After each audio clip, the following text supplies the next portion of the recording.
helmet with all the stickers and a skull face. Like, dude, you know where this kid's life's going, right? He's in a club at 13, man. Prospecting He's now. Prospecting now. He's prospecting now. He's holding doors open and shit now. Hell yeah, going running for beers. Go get me a beer. Yeah. Yeah, I mean, he's going to be a damn good prospect. All right. You know, we got a great show today. We have Micah Long from Texas Harley Davidson coming in. The ambassador of fun. The ambassador of fun, because he's got so much stuff going on and it's just spilling over, and he wants to share all the Texas Harley Davidson events. So he's going to be coming on. Ken Shiner Harris with the Southern Dogs and Bikers Against Bullying North Texas is coming on, man. You know, they have such a great success rate, and I'm sure Shiner will tell you, 99% success rate last year in to stop bullying within the schools. They should, yeah. Yeah. Once they bullies know, I mean. Yeah. So, and anybody can be a part of that, man. All you have to do is ride. And It's all about parenting. Ken will show us all about that and discuss that. And then we got welcoming back Lucky, the founder of the largest motorcycle publication, online publication of events and just events and promos, if you got an event man. Going on, you check Cyclefish to make sure you're not booking on the same day. Lucky's coming on around the 5 o'clock hour. He just moved from California to Arizona, so he's probably in about 120. You left Cali, yeah? So can we talk about why you left Cali? Peace out, Cali. But is Arizona better? Now he's in Arizona where it's like 120 degrees. I'm like, man, it's hard to ride here. It's a drier heat, though, isn't it? It's not humid like this. I mean, this is like devil's armpit. Oh, that's at least just dry desert. I mean, I don't know. It's still awful. Yeah, it's definitely dry. It's still definitely awful. Dry, man. You know, the only thing I remember about Arizona was, I don't know, you ever watch Mel's Diner? I've been out to Arizona. Alice, you ever watch Alice? No. Mel's Diner in Phoenix, that was before my time. Yeah, just. I've been out there. My grandfather lived out in Scottsdale. Ooh, he was my grandmother's fifth husband. Very bougie. It was her fifth husband. He had a nice estate out there, and we would go out for Christmas. And he had some motorbikes, and we would get on them. I remember there was one time it was my dad, my mom got on the back of one bike, I got on the back of my brother's bike. We all went to church. Yeah. Very cool. Very cool. I think it was like in Scottsdale. Scottsdale. I was like in a. Well, you drink with your pinky up. I was, yeah. I still do. Hey, let's recap on some of the weekend, man. The Tattoo Mark Foundation. We went to the. It took me 3 days to hydrate after that. The summer bash, man. It was hot, but God bless all the vendors that came out and all the people that came out. They collected over 1,300 bears. You know. Iron Legacy, Invictus, you guys really rocked it out there. Thank you very much. Everybody who came out, man. Lone Star Cuisine, Zach came out with us. He donated, and we donated, and I think Billy Ball, donated. I saw a post too. Billy got there a little later on. Her and her mom donated. And friends. Yeah. Homie and friends came out. Yeah. So it was definitely a good. Mark was so nervous that whole day, but he did an amazing job. It was like a kid going to prom. Yeah, and big shout out to All Storage for really hosting this event. All Storage really stepped up for the Tattoo Mark Foundation, and it's all about the kids. So big God bless All Storage and all the other sponsors. Frank's Auto, the auto racing was down there as well. The customs. Yep, the custom cars. And then the car wash. Yeah, it's on. Yeah.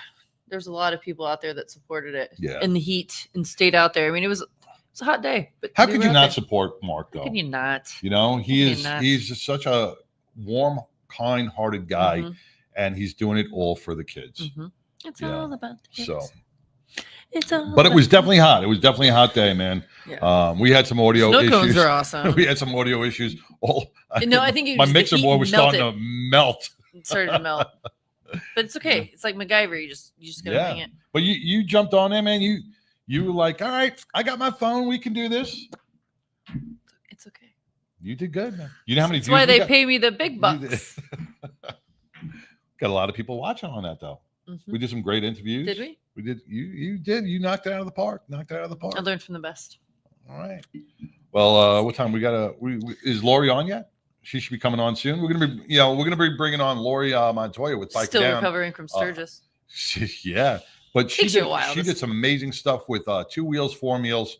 And what 2 meals and 4 meals are is she went out there and she fed the first responders. And she took donations throughout the year for this event. And what they did was they purchased meals from area restaurants and they brought them to the hospitals. They brought them to the fire stations, the police departments, because Sturgis has a small police department, but they bring in an influx of law enforcement, medical, and fire to cover this event of 700,000 people, it's right? A lot.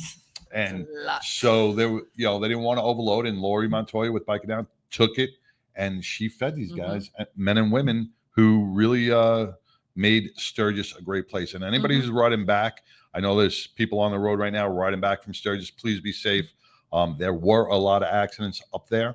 A lot of people did get hurt. Every year, man. They forget to not, it's a party town, but you got to remember you're still on 2 wheels when you're out there. Hey, Joe Forgione is watching, and your mom. My mommy. Yeah. Puddles. That is not what we call her. What are we calling her? She doesn't even like the poodles. She doesn't like poodles? No. Puddles? What does she want? What does she want? No, she's meaner than a poodle. She's cute. She can't be like a pit bull like you, but I don't know. She's like an Akita. An Akita. She's an Akita. Yeah, I'm sure she's going to love that. Yeah, I don't know. Man, wait till your Christmas present comes along. Nick Murphy. Nick Murphy's going to be on next week. Nick and Alton Wells with Spokes for Hope is watching. Hey guys, thank you for tuning in. Nick's going to be in maybe on the 3rd, I think. No, they're going to be in, I think, next week with the Good Old Boys MC. Can't wait to see those guys. Yeah, just some good old boys. They do a lot of stuff for their community and fundraising events, and they're a good wholesome club, man. Alton Wells, good old boys. Good old boys. You said it all right there, man. Good old boys. Alton Wells with Spokes for Hope, man. He has been bridging the gap with the police department and the community by donating bicycles to the community kids that are not able to purchase it themselves. So he gives these bikes to police officers to hand them over to the community kids, and it kind of makes the community and the law enforcement more friendly. You got a tattoo mark on mine over here. Oh, you got a tattoo mark on yours? All right, tattoo mark. And then we got the Mongo log. We got the Mongo log on here too as well. Mongo's calling. Who hooked me up with a cigar guy? Which I will. Oh, he already hooked you up. You got. We did, but I will officially. Yes. All right. But I will officially announce when we sign the contract. No, I'm just kidding. So at the September 20th event, the Baked Biker Pie Rally, I'm hoping, if his dates are clear, we'll have him there doing some hand-rolled cigars. Fantastic. I know. He's amazing. We've had him at a couple other events, and it's nice to see your cigar being rolled right there. It's nice seeing anything rolled. So let's take a quick break before we bring on Laurie, and let's hear from our sponsor, the Biker Wolfpack and Glenn Lawson Law. We'll be back right after this. Hey everybody, this is Glenn with Glenn Larson Law and Biker Wolfpack Law. And I got one simple concept today. Don't be a tough guy. Don't try to do it on your own. And also, don't talk to the bad guys. So what do I mean? Don't be a tough guy means go get medical attention right away and tell the doctors everything that's wrong with you. Make sure to do that, because if you don't, it's going to mess up your case. Number 2, if you have a problem with your roof, do you hire a roofer? If you have an injury situation and you need help, hire legal professional representation. Our firm is one of those firms, and we stand ready to help. Number 3, most importantly, heaven forbid, do not speak to the insurance companies without legal representation. That's it in a nutshell. Thanks for listening.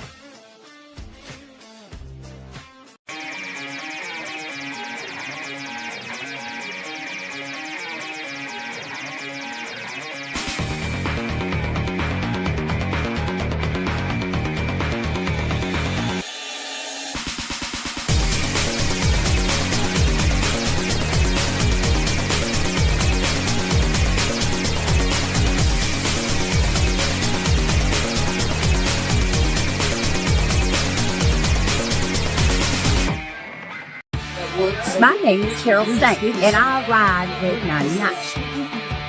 Hey, I'm Homie, and I ride on the 99. You watch it every Wednesday, 99% Radio. Hello, beautiful people. I am Jazz. I ride with 99, baby. Woo! 99% Radio every Wednesday. Stay tuned. Woo! Y'all be fantastic. All right.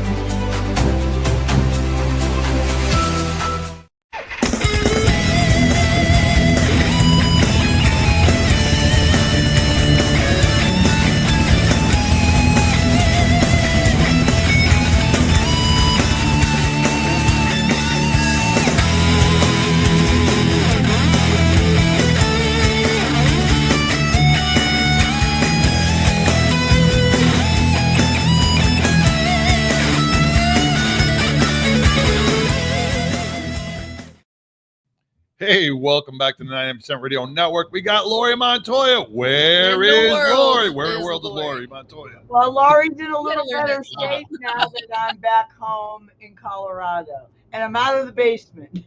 You're out of the basement. Well, I'm glad you guys made it back from Sturgis in one piece. Oh, it was awesome. Really awesome. I'm sorry that we cut out last week. It happens. I was really on a roll.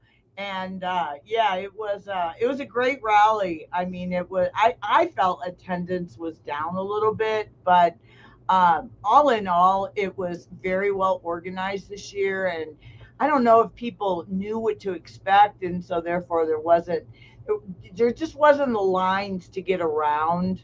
You know, a lot. People knew the back ways, and a lot of us took it and things like that. So it was. Did they do anything special for the 85th anniversary? Was it? I mean, anything? Well, do anything? To be honest with you, there's so much to do at Sturgis. I was kind of making a list today, you know, to talk about, and I was like, because I didn't do this and I didn't do that, and there even for the 9 days I was there, there's just really not enough time to do everything that one wants to do. So you have to really pick and choose the things that mean a lot to you. So like if you're a veteran, you figure out what veteran rides are out there. If you're, if you're a gal, there's the Biker Bell and a couple female things going on. And the rest of the time you want to ride. So for me, surprisingly, Sturgis is 9 days of nothing but riding for me. Right. Because most of the time I'm working in here, or I'm out in the shop, or I'm traveling here and doing an event there and stuff. So once the trailer gets loaded, I literally don't get in the truck except I ride my bike. And so I don't care if I go to Deadwood every day. I'm riding, and I had a little bit of a biker tan, which is now faded. I love it.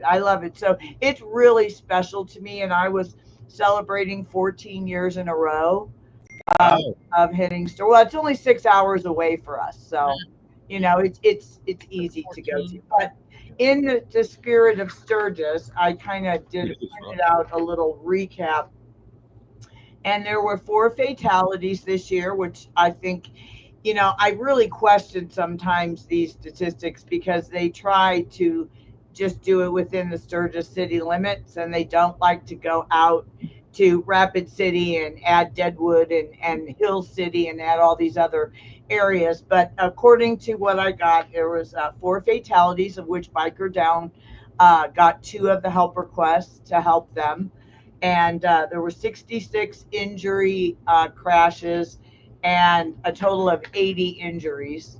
Wow. Non-injury crashes, there was 27, which I don't know I guess if you're not hurt. 6,500 law enforcement contacts. Whoa. They flooded Sturgis with law enforcement, huh? Yeah, 1,500 citations and almost 5,000 warnings. Well, to tell you the truth, only 1,500 I don't even citations. know why they count the warnings. That's really not bad. When you figure there had to be 500,000 people there, right? Yeah, so I mean, 500,000 plus. If you add the warnings, that's 6,400 people that had some sort of interaction. I mean, and there are people that get pulled over that don't get any warning other than a verbal. So, Right. I would assume that this is what was documented, but still considering, you have hundreds and hundreds of thousands of people Yeah. that don't really know the rules. Like they ride through a stop sign, don't put both their feet Well, down. each state has different rules too. Like Yeah. I know, like you have to have glasses in certain states. You have to have both feet down at a stop sign in certain states instead of one. So they're real big on both feet down. Yeah. When you're at stop signs, and there's a lot of stop signs and speed. They lower the speed limits during rally from what they normally are. So actually, I think one thing in the Rapid City Journal, they said they had quite a few of their locals that were getting pulled over because they weren't acclimating to the lower speed limits for Sturgis and stuff. They had 266 misdemeanors and 104 felonies. Only 104? Only 104. Oh, that's pretty low in my opinion. That means our guys are getting smarter. Well, they kept the jails empty. That's pretty good. Yeah, or they just did it at camp. Didn't do it while they were driving. Yeah, yeah. And then they had early weekend fatalities, 17 injuries across 14 crashes. So, it was just kind of some interesting stats and stuff. I am going to play the 2 Wheels for Meals video that I made. I'm going to play that towards the end. Okay. But a couple things that I wanted to talk to you about rally was, first of all, it was the 85th. So if you haven't been, start thinking about going next year, because a lot of people won't go because they only go on the big monumental years, which really, really makes it nice. And then you can also think about going the week before, because just say you don't want to camp, you don't want to RV and things like that. The hotel rooms are very reasonable. Right. So really the biggest weekend in Sturgis is the actual weekend before. So if Sturgis began on the 3rd, on the 1st, that weekend before is when everybody gets there, everybody goes crazy. So you could go the week before and literally stay that weekend and then head out on Monday. So we were, interesting enough, there was, by Tuesday or Wednesday, you'd wake up and it was like people were just gone out of your campsite because they had come the week before, and most of your really good concerts. Go by the second weekend. You're like, I'm money's sure. gone. You're burnt, you're over. I'm out of beads. I will say it was overly expensive. There were a lot of complaints about how expensive it was. And how much were the beers? I don't know. I don't drink beer. How much was the whiskeys? $9, $10. I think a corn dog. I think a corn dog, carnival corn dog was almost 20. What? Yeah. So, for someone like me that has gone numerous repetitive years and has an RV, I bring a small freezer. I brought pre-made meals that I could stick in a crock pot. We ate breakfast there every morning in our camp. We ate lunch. The only time that we ate out was when we would head up to Deadwood, gamble a little bit and use our buffet comps. So, I've learned how to navigate that. But yeah, if you're coming up there and you're going to eat out every day, that your campsite and all that is the least of your expenses. $20 for a corn dog, man. I believe it. Jesus Christ, that better come with a show. Yeah, you've been watching them put it in the batter. Yeah. Up and down and up and But and that's the only thing I tell people is that if you're going to come, you could, I even suggested to my daughter, if you want to rent an RV, rent one in Denver, and then bring it up to Sturgis. You're going to pay a lot less. If you want an RV, then there's a couple really good RV rental places that will actually put it on the site, all your utilities, and then buy your food. And I mean, listen, vodka in a water bottle gets you in anywhere you go. Lord.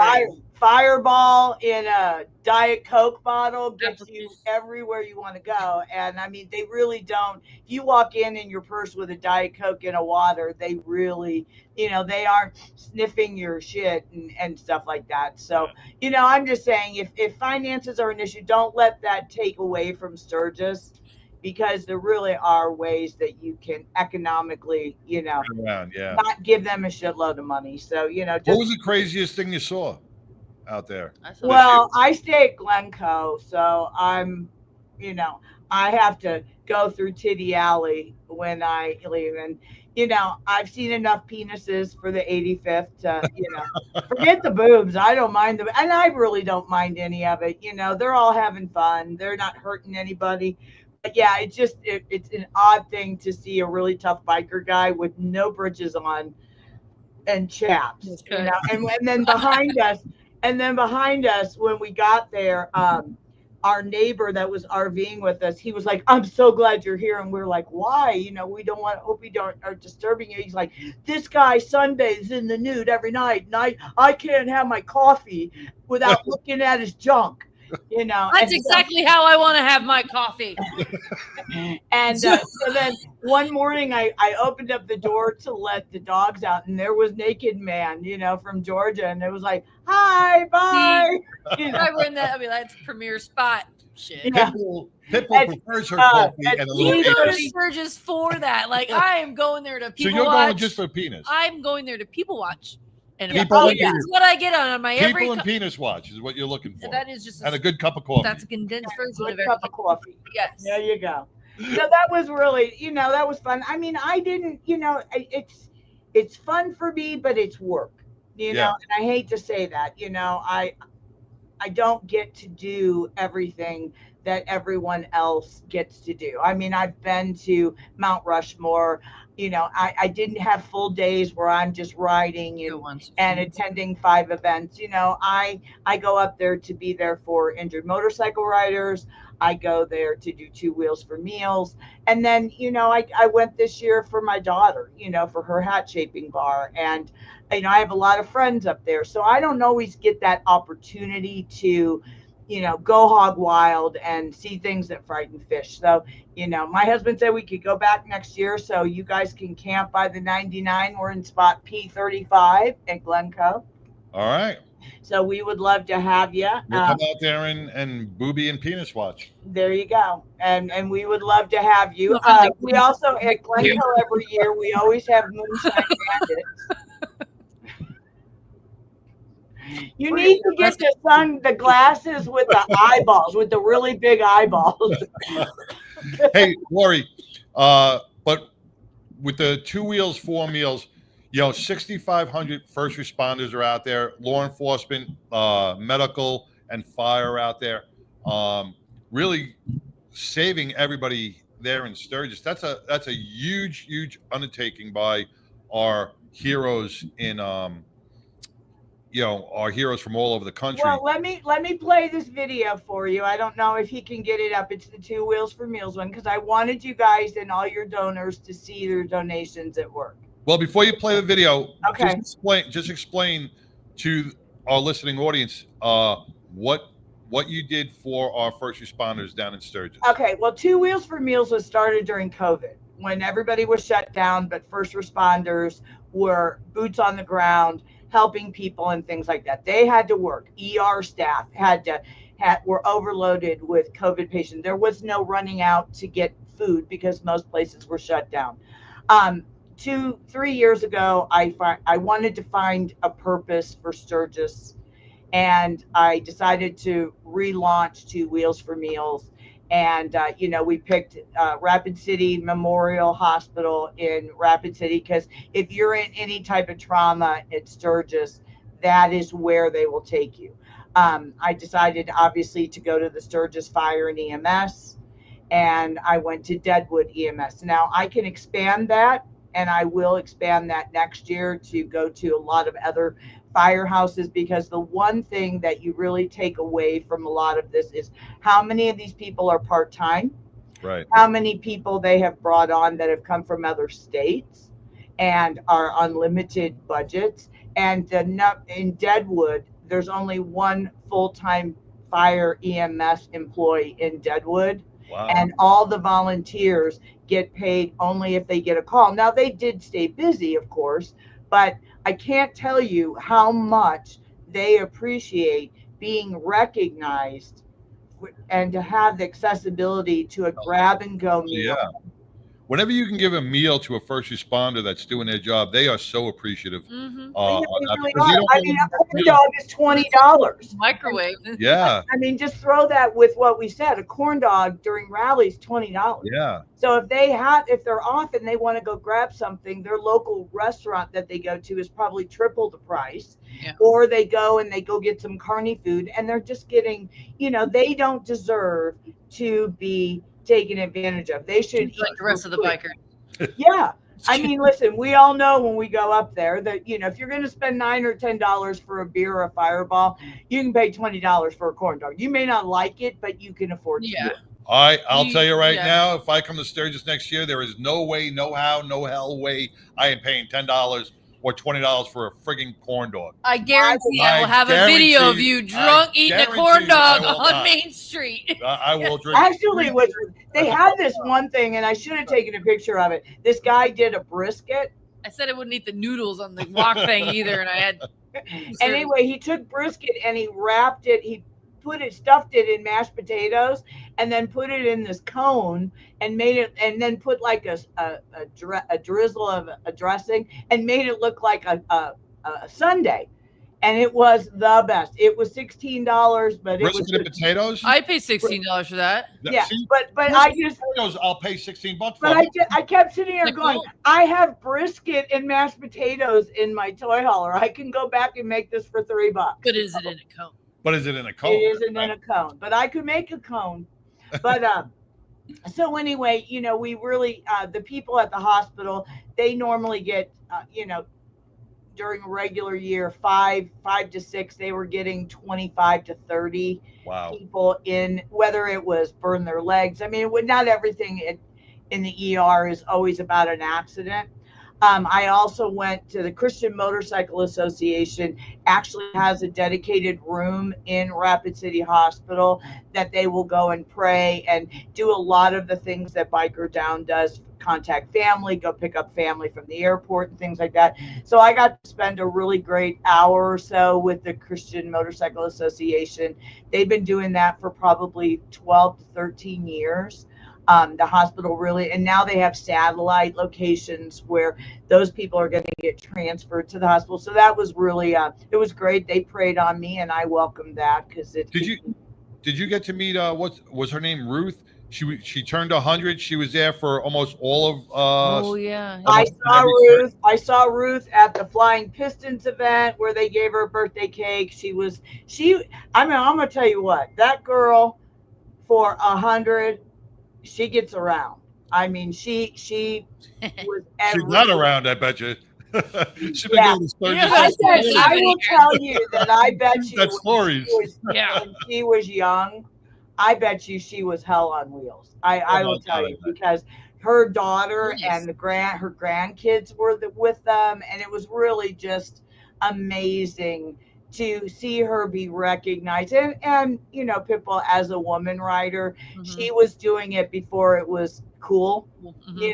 She was a rebel before it was really acceptable to be in this industry. I mean, we all have a buying power now that we didn't have 30, 40 years ago, 50 years ago. I mean, imagine 50 years ago, she was 50 and had already been riding. You know what I'm saying? And so she was doing, I always say she was doing it when it wasn't cool or politically correct for a woman to ride their own. I got to see an interview with her. I don't know if I saw it on TikTok or Facebook, and she said something that really resonated with me, and we try to get this across. And she said, never waste a day. Yeah. I've wasted a few on purpose. You've passed out on a few. No, you were wasted. Like, I am going to watch Dateline all day in bed. Well, wasted a day. But that's after a night of really tying one up. Yes. Well, when she turned around and said, "Do not waste a day," this comes from a woman that is 100 years old. and I'm sure she has. Bet you she drinks like whiskey every I bet day or she has wine no every day or wasted something like days. She probably smokes, has bacon and eggs and carbs and all the stuff that we are not allowed to have anymore. She And cooked with she lard, just- probably. I'm telling you, she don't know what Filtered Crisco is. camels. Lard, and that's the way it was back then. I mean, you just ate what you wanted, but you worked hard. She's fit. I mean, for 100-year-old person, she's very fit and she's not feeble. I mean, she's in a wheelchair, of course, but my point is that she's not. Yeah. I think they're doing that because Sturgis is so vast, and wherever you park, you have to go a long way. But she was amazing, and it was really great. I think she was at the Biker Bell all women's ride. She was there. I saw that. That was cool. Yeah, I know she went to the Pearl Jam, which was done by Marilyn and the Sturgis Motorcycle Museum. She was at the Hall of Fame breakfast. So she was there for that. Rightfully deserved, man. 100 years, and she's been going to Sturgis since the 40s. Rightfully deserved. Just like Don Graves here, man. Just turned 100, man. Rightfully deserved. And still back to the community.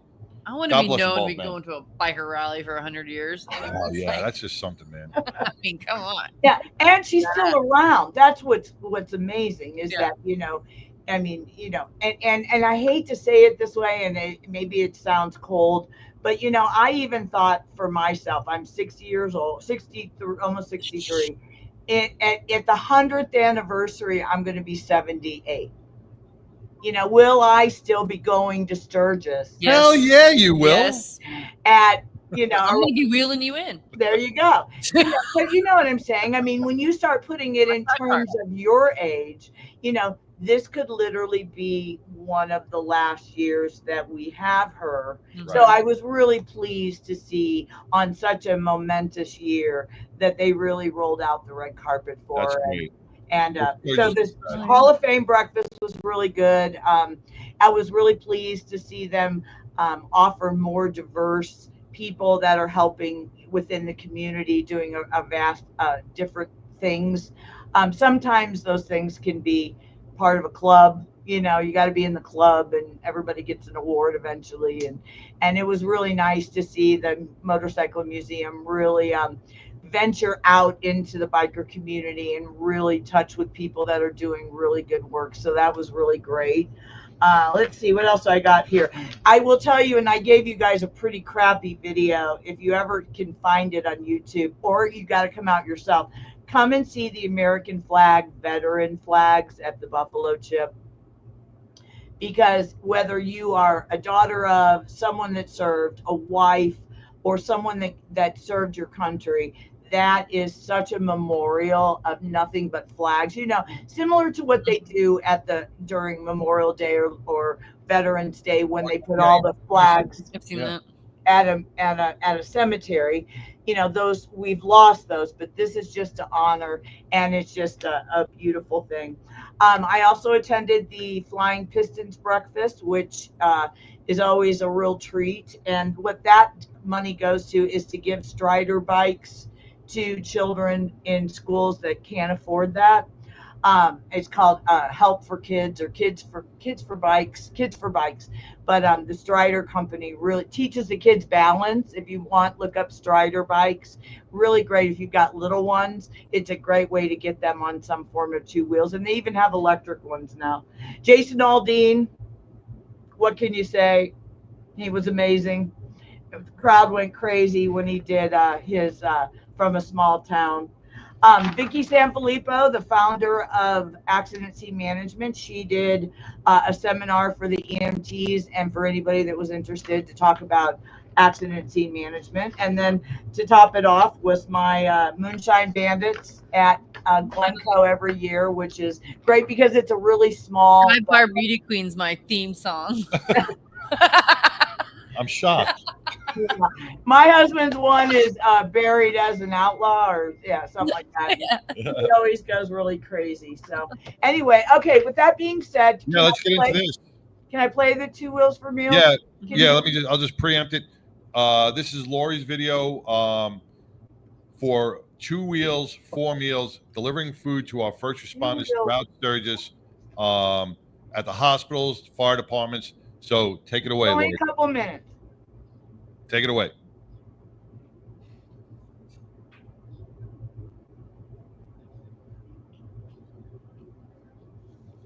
This is Laurie Montoya with Biker Down, and as I said, we are at Rapid City Hospital, or as many people know it now as Memorial. And I just saw the Rider Justice truck show up with our 2 wheels, 4 meals, and there's Derek who picked them up from Subway for us. So we are about to unload the food and take it in and provide it to Morgan. So stay tuned. Morgan, this is Derek from Rider Justice, and last year they sponsored you, but I didn't get very good video last year. So do you have a minute to come out after you do that? I will have them take these back. Give me just a minute. Okay, I'm gonna follow you because I get really good content.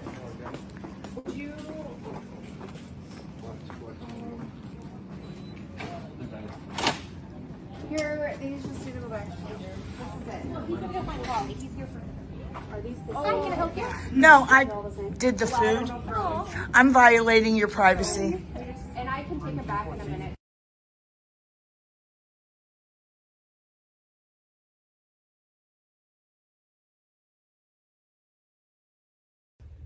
I am at the Sturgis Subway, and today we just picked up some great nutritious grab-and-go sandwiches with chips and cookies and drinks. And I'm 2 wheels, 4 meals, just saying thank you to Rider Justice and all of our donors and the 99% Radio Network. You guys made a great donation. We're going to be on the radio show today. But God bless you guys. Thank you so much. And Maria, you're my rock star. Rock star, right here, rock star. Yeah. Thank you, love. All right. Thank you. Bye.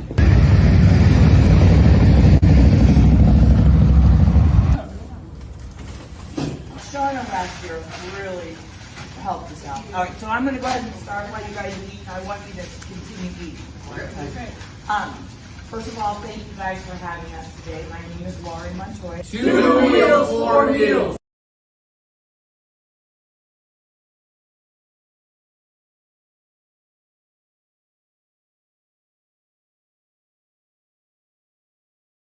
And the 2 Wheels for Meals program out here dropping off box lunches to first responders in the 85th annual Sturgis Bike Rally. And I'm actually here at the Deadwood Fire Station with Charles and Sarah. And I'd like to just give out a warm-hearted thank you for everything you do for the bikers and supporting them in the unfortunate incident that they go down.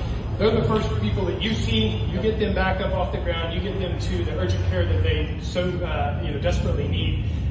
So again, first and foremost, thank you for doing that, and thanks for letting us drop by, see your facility, and welcome us here in the town of Deadwood.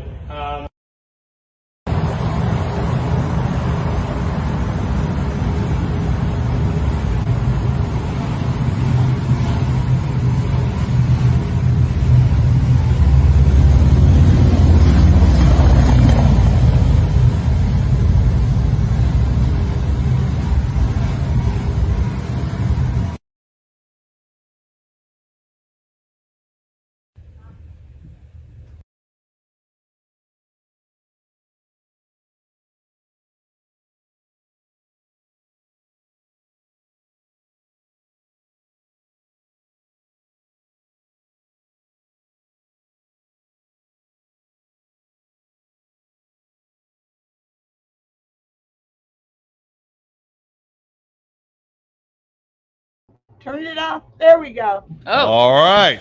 So I'm sorry that that's so chopped up, but if not, it's going to be a 15-20 minute video. But No, that's fine. That's the fine. great thing about it is that we do get to interact with them, and whatever meals, the reason that there wasn't more people when we're talking to them is they're out making calls. When we were at Sturgis Subway, there were 2 fire trucks and 2 ambulances that went by, and it gives you chills that the meals that you guys donated and supplied are going to be sitting there in a fridge so that when they get back, they're going to be able to have a meal. So one thing that it occurred to me for next year, I'm going to contact Firehouse Subs.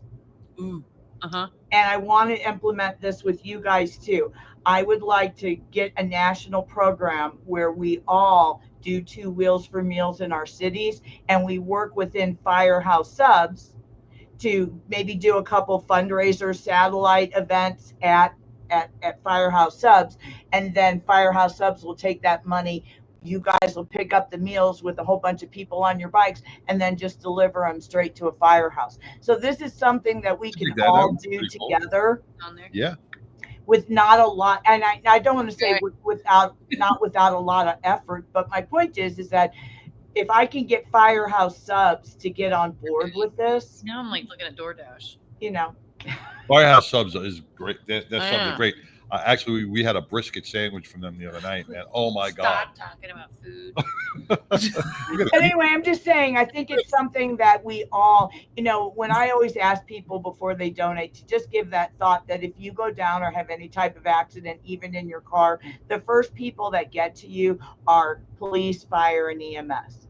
And those are boots on the ground, the first responders. So it was terrific. And, we're going to make it bigger and better. And I really appreciated you guys participating and anybody that donated. And it was just amazing. It's the highlight of my Sturgis. And I know we're running late, so I don't know if you have time to talk about lane splitting or filtering, but do you? Yeah, you can go. Yeah, go. Okay. No problem. So can he play the other video? Because I need you guys to watch this video. All right. This is on what? Lane splitting? This is just watch the video. All right. Just shut up and watch the video.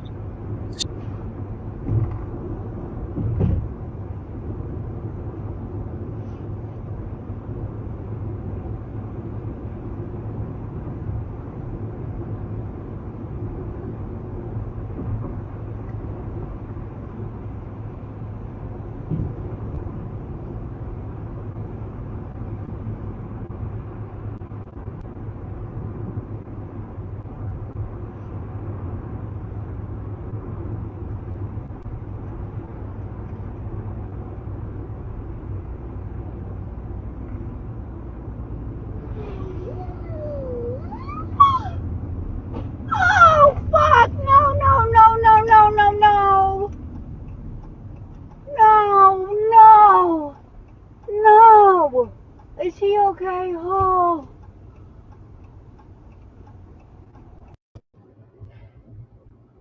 I know it's hard to watch that, but that is, in a nutshell, the difference between lane filtering, and that guy was not only excessively speeding, but he was also he was lane splitting. And what happens in those situations is that double white line is what the left lane is our HOV lane here in Colorado. And so what I'm saying to people is that lane filtering, the difference between splitting, and first of all, it's illegal in Colorado, and lane splitting is illegal in most states. The only time that they really allow you or understand that when you're trying to get through traffic is when traffic is really bad and you have an air-cooled engine. Yes. And you're going to overheat. So sometimes you'll go on the side of the road to try to keep moving a little bit and things like that. Now in California and other states, they do that. But that's how startling it is as a driver to have someone go down. That car was doing nothing wrong except trying to get out of the HOV lane, and he tagged him.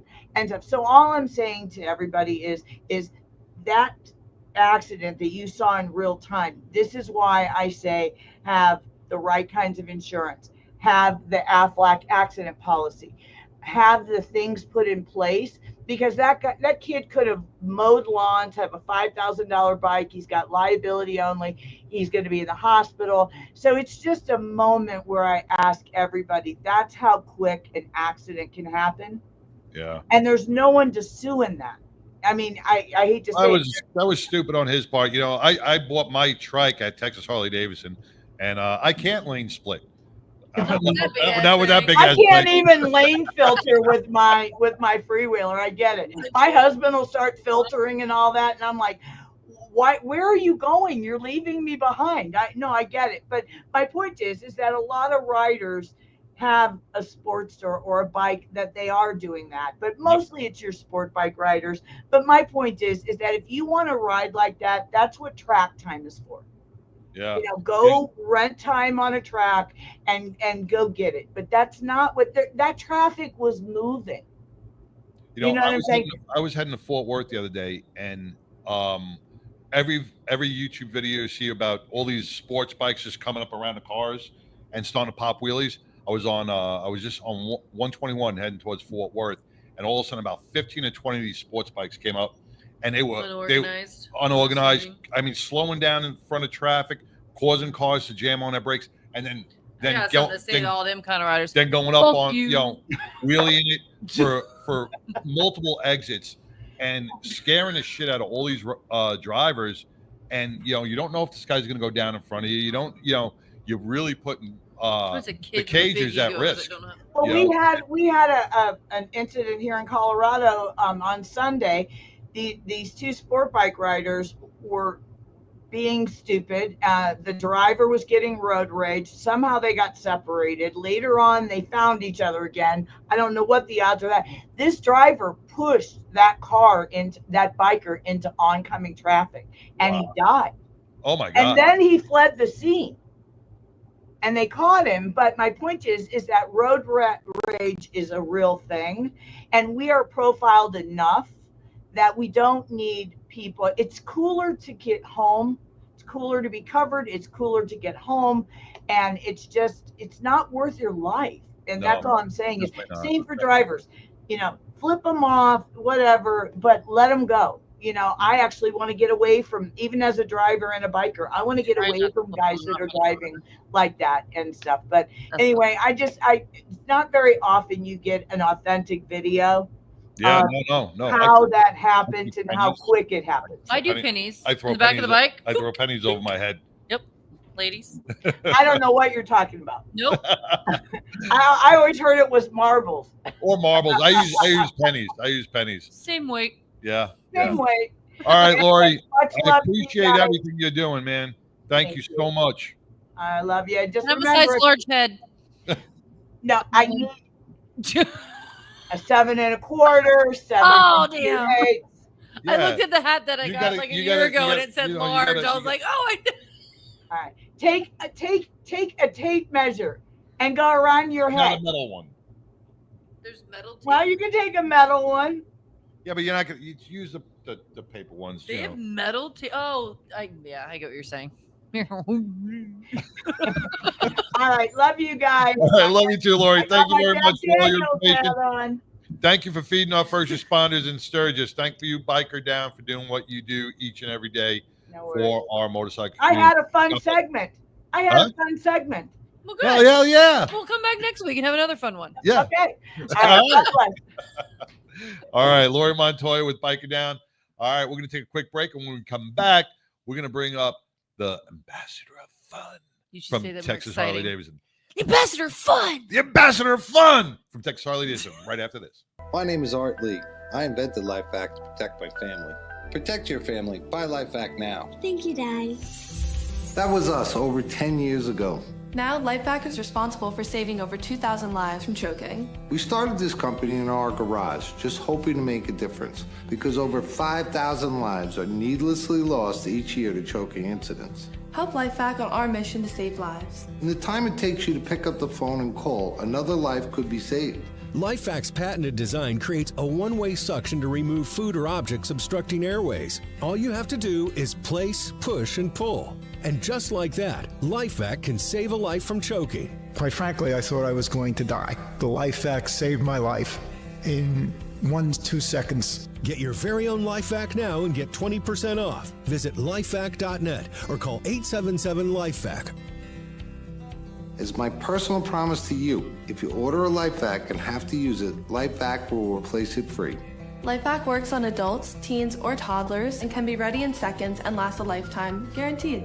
Best of all, you can even use a LifeVac on yourself, the elderly, physically impaired, or those that other methods may not be possible or are dangerous. In the event of a choking emergency, you could save a life, even your own. Thank you, Daddy. Life is precious and time matters. Choking can happen anywhere. Help us put a life vac in every home, school, restaurant, car, office, everywhere. Protecting families has always been our mission. I'm sure you love your family like I love my daughter. Do us all a favor and get your own life vac now. LifeVac saves lives. Order one for your home, the office. It also makes a great gift. Use promo code Jackie and save 20%. Don't wait another minute. A life might depend on it. Go to lifevac.net or call 877-LifeVac. That's lifevac.net or 877-LifeVac. Order now.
Hey, welcome back to the 99% Radio Network here in the Fishbowl with the ambassador of fun, Mike, along with Texas Harley Davidson. Welcome, Micah. Hey, thank you. Thank you once again for having me on your show. Always a pleasure, man. You know, Texas Harley Davidson, the largest. Is it the largest? Can I call it the largest? Absolutely. Yes. I call it the largest every single day. The largest Harley Davidson dealership within in Texas. Can't have it named in Texas. In Texas, yeah. You know, there is so much going on any given day over at Texas Harley Davidson, except Sunday. Yeah, not a lot happening on Sunday. Not on Sunday. Except for one Sunday in October. We're going to have the Be the Boss of Your Motorcycle guy doing training in the back parking lot. Oh, all right. Be the boss. But every day you can go down to Texas Harley Davidson and there's going to be something going on, a little meet and greet. You can sit with the hog members, talk about bikes, have some coffee, get your hair cut, buy some merch, check out a new bike. There is just so much going on, not to mention the amazing events that Texas Harley does each and every month or week, really. Yeah, just about every week. We got something major. Let's see. We got a ride leaving out tomorrow night, dinner ride leaving at 7. You just had that pie eating. Tell me about the pie eating contest. Well, because, you know, I saw homie eating a pie the other day in that video, man. And everybody had beards and just... Dude. It was face deep in pie, apple pie. It was amazing. First and foremost, there was a ringer. This dude ate this pie in like 4 minutes flat, and these were apple pies. The Mrs. Smith apple pies, just baked. Yeah, take them down in the oven, throw them in there for an hour, and I was done after like 2 bites. Completely done. Just That's a lot. biding time. Yeah, I think like the apple pie things are really more just like whipped cream and maybe a crust. But it was a lot of fun, though. It was definitely a lot of fun, man. First time I've ever had my face that far into an apple pie. An apple pie. Yeah, there's other pie. Well, we'll get into that another day. This is a kid's show. Is it? No. You know, let me just get this up really quick. And then we'll be judges coming up for next weekend we got our annual bikini contest, and that's next Saturday, August 23rd, right there at Texas Harley. That's One Texas Harley Way in Bedford. Yeah, you guys are going to be judges for me, and I've got a couple other I'm the guest token judges female as well. It's gonna be great. Now, are there rules with this judging? Like no touching? Be hot in a bikini. No. So we had a little bit of no last year, and we're not going to have that plugging into the guests. I want to get smart. No, all you got to do is sit there and judge them based on their great assets and their personalities. Yes, personalities and assets. assets. Oh, I'm judging. You better look fucking hot in a bikini, girl. Well, that's what I want. I got to tell you the assets that was just across in the studio from us on the Rick Neely show. She had size Hugh. She can feed a small town in Ethiopia. And man, they would never starve. They would never starve. For 25 cents a day, you can sponsor some titties to go to Ethiopia right here at Fishbowl Network. But those old infomercials. What was that lady's name? The blonde lady. Oh yeah. From All in the Family. Yeah. Even better. Terrible. Yep.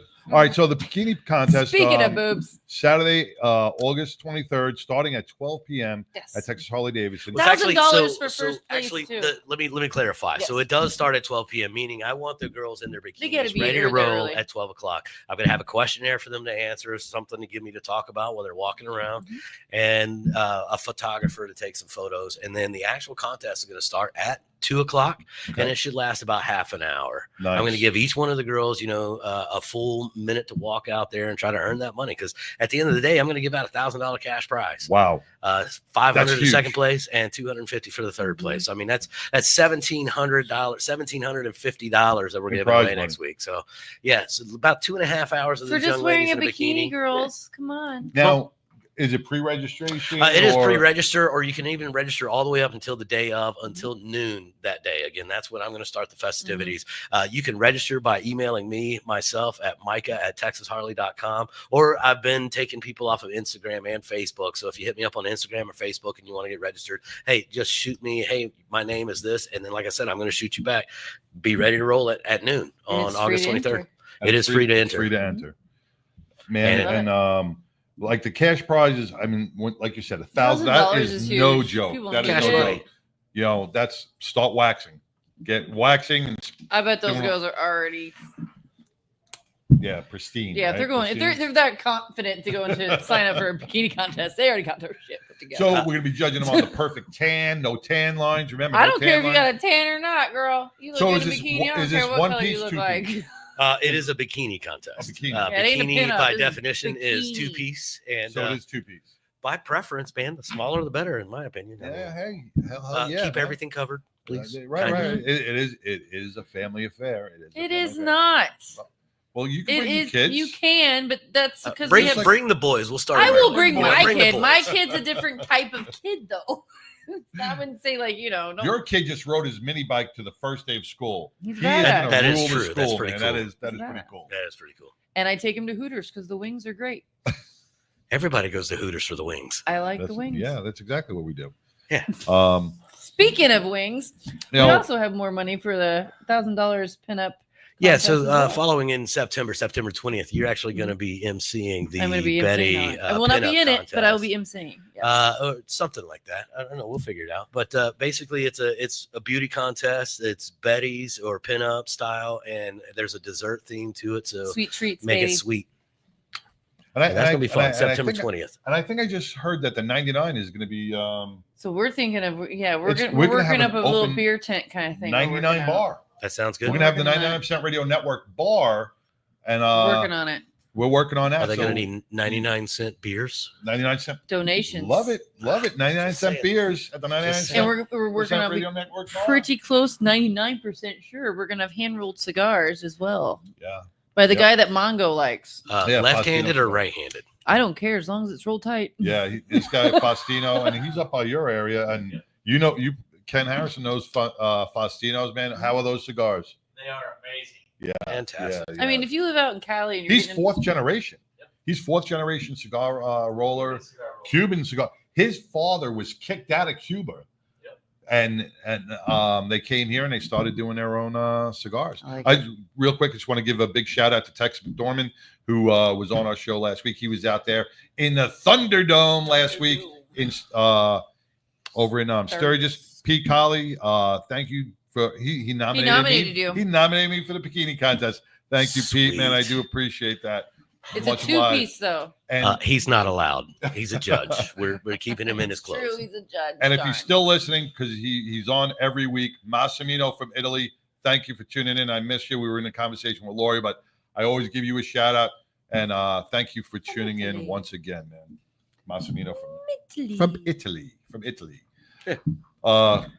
So not only the bikini contest, you got the Screw It, Let's Ride. What is that about? Screw It, Let's Ride. Basically, it's my fancy way of saying dinner ride.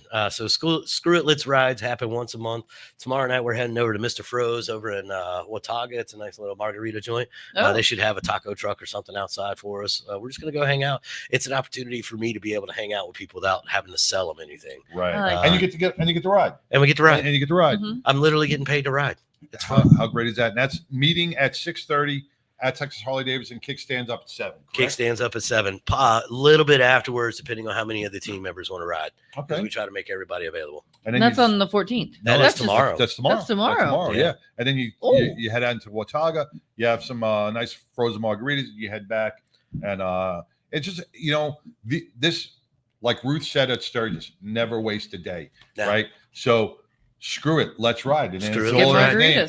Because you don't know who you're going to meet. You get to network with people. You get to talk. Get off that frigging couch and get to Harley Davidson and be a part of something that's a little bit bigger than yourself, man, and enjoy the ride. That's what it's all about. You bought a bike, ride it. Doesn't do no good sitting in your garage, man. And it's perfect weather at 7 o'clock at night, man.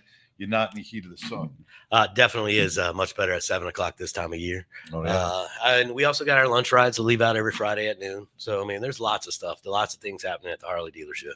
And they can follow you on your Facebook page for all the events. Follow me at Texas Harley Official on Facebook and Instagram.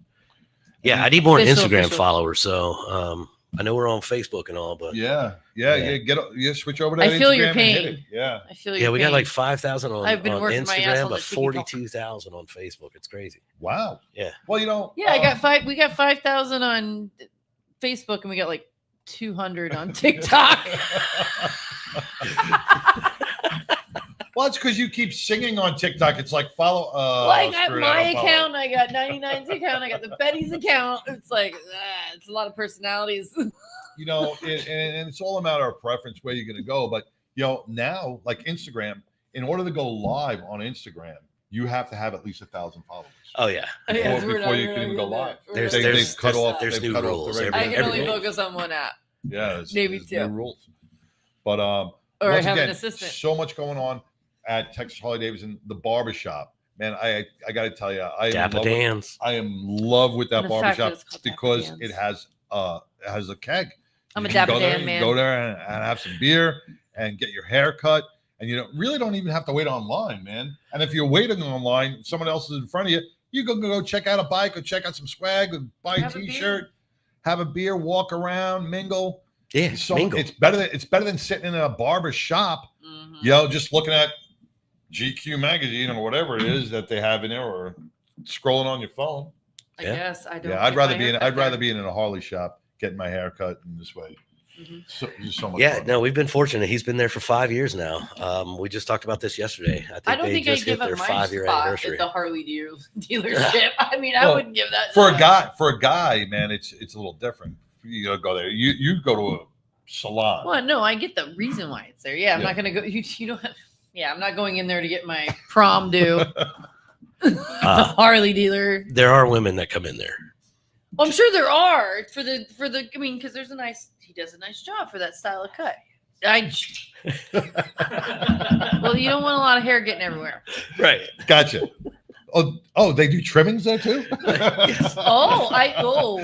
Brazilian. It turned into Brazilian after 6 o'clock. That's why there's the big windows. Exactly. That's right.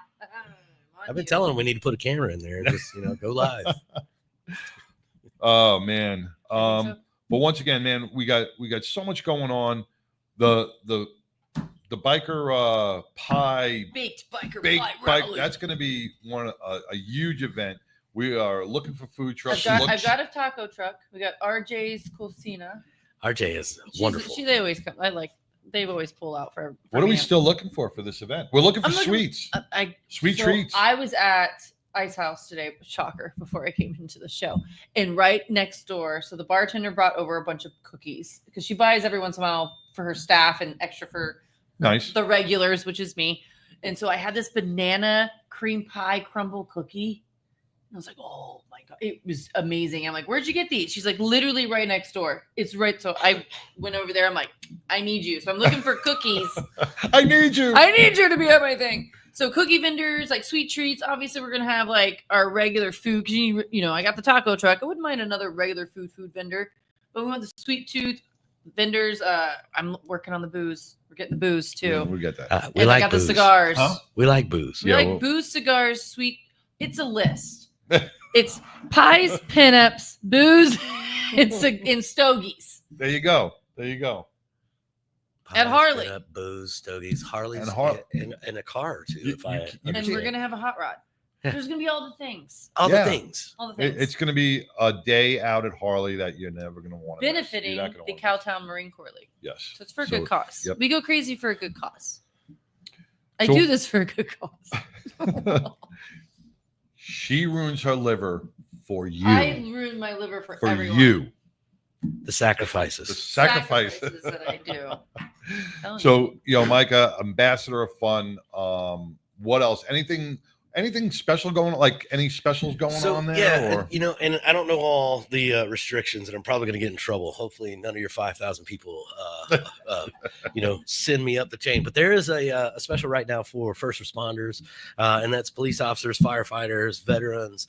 You can get $1,000 towards a purchase of a new motorcycle, $1,000 cash back, or $1,500. It's something. But go there and check it out. Absolutely, go there, check it out. It's also on our website, so you can check it out there as well. And I know all the rules and restrictions should be there as well. So even though I don't know all the rules and restrictions. Well, you're the ambassador of fun, not finance. Yeah. Once again, right. Harley Davidson giving back to our first responders who give back so much. And you got to thank them for that, know, and giving them a little, giving them whatever the cash back is huge for those guys. First responders and veterans, I mean, a lot of them, their stress reliever is getting on a bike as well. Wind so therapy I love that is when the best therapy, right? Harley gives back to where it's needed. Do you have an CEO? No. Yes, we do. What? The Harley Davidson has hired a new CEO. Well, I missed the application. I would have applied. Well, this gentleman's coming to us from Top Golf. I got a guy we can take her. Oh, the Top Golf guy's taking over. Yeah, here's what I want to see. If he's bringing the whole experience lifestyle to Harley, what I want to see is I want a screen on 3 sides and a motorcycle in it where I can go and test ride and shift gears, bike you want and then go do like the Tail of the Dragon on a screen or something, or the $1 Million Highway, or places that you can't go. I think we can sell the Sandretti. Yeah, let's do this. That would be pretty intense, man. That would be pretty intense. Copyright now. I'm going to send this to myself, write it in the mail. How does that work? So these 8 viewers might steal it. So the CEO from Top Golf said, "That's enough of Top Golf. I'm bored with golf. I'm going to Harley. Let's go do Harley." Yeah, and he actually was here recently at another one of the dealerships and bought a motorcycle recently. So he got hooked. Cool dude. Yeah, he got one. He's a CEO. He should have just taken it. Come on, I got it. It's my bonus. My bonus plan. Shoot, but this is a side gig. This is his wife's hobby. He did it all undercover boss style, from what I understand. He just kind of showed up there and like walked around, and then joined the riding academy. And then can you imagine being a salesman? Being a salesman, and the CEO walks in, and you don't. You better know your shit, and not have an attitude. Oh my God! You better know your shit. Keep your mouth shut. I've seen them. He didn't buy it from Texas Harley, did he? Unfortunately, no. Oh. We'll let it slide. Oh, okay, all right. Well, Texas. Texas, we ride 10, 11 months out of the year, sometimes 12. Shine is like 12 all year long. There's only like 5 days out of the year you can't. Yeah, and August is, and they all fall in August because it's just too hot sometimes to ride. But I just don't mess with ice. I do everything else. I think it's February. It's too cold and wet. Yeah. February. But it's never a bad time to ride, especially here in Texas. So go out. There's deals at Texas Harley. They work with you. Let me tell you, I bought my last 3 bikes from Texas Harley Davidson, and this last purchase, I got to tell you, it was the easiest purchase I have ever made. You gave me money on my bike, sight unseen, picked it up at my house, brought it in, and the next day I was out on a tri-glide. And it's easy when it's the right bike and the right person. It was the easiest transition I've ever made. And I couldn't be happier with it. From the salesman to the guys that were doing the paperwork. Oh man, it was so easy. Nice transition. I had more trouble with my insurance company. So, well, good. But otherwise, man, you guys are great. You guys are great. We try. You do. And as the ambassador fund, you do a good job. Well, thank you. All right. So what else? We got anything else going on? We got a Rev to Remember motorcycle missions ride coming up September 6th. This is a mission. It's again, we're supporting first responders. Motorcycle Missions gives all of their funds back to 9/11 for that's a really cool flyer. Yeah, so. This is very like Gotham City. Yeah, very Gotham City. Rev to Remember, September 6th. Rev to Remember. So the object behind this is there's teams across the United States. And the way I understand it is that everybody's supposed to be riding at the exact same time, no matter what time zone you're in. Ooh. So we're going to be kickstands up at 10 o'clock that day and ride until about noon. I don't know if we're doing a loop ride or what kind of ride we're doing. I'm letting my hog chapter figure that out. But cool. We're going to be riding between 10 and noon. And my understanding is that everybody should be riding at the same time. That's pretty cool, man. That means everybody around the country is going to be on a bike. If you have a bike, get on your bike and ride at the same time. And if you want to get registered for that, man, just come see me at Texas Harley Davidson. I'll walk you right through it. There is a $25 registration, $25 for a passenger as well. So it's pretty easy, and it all goes to a good cause. Again, we raise money as often as we can for whoever we can. Fantastic. Micah, thank you so much, brother.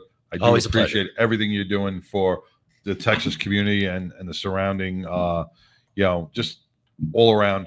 Texas Harley Davidson, the largest Texas dealership in Texas. Big, and great staff. Check them out and get your hair cut and have some beer. Yeah. Ride motorcycles, test rides. Test rides.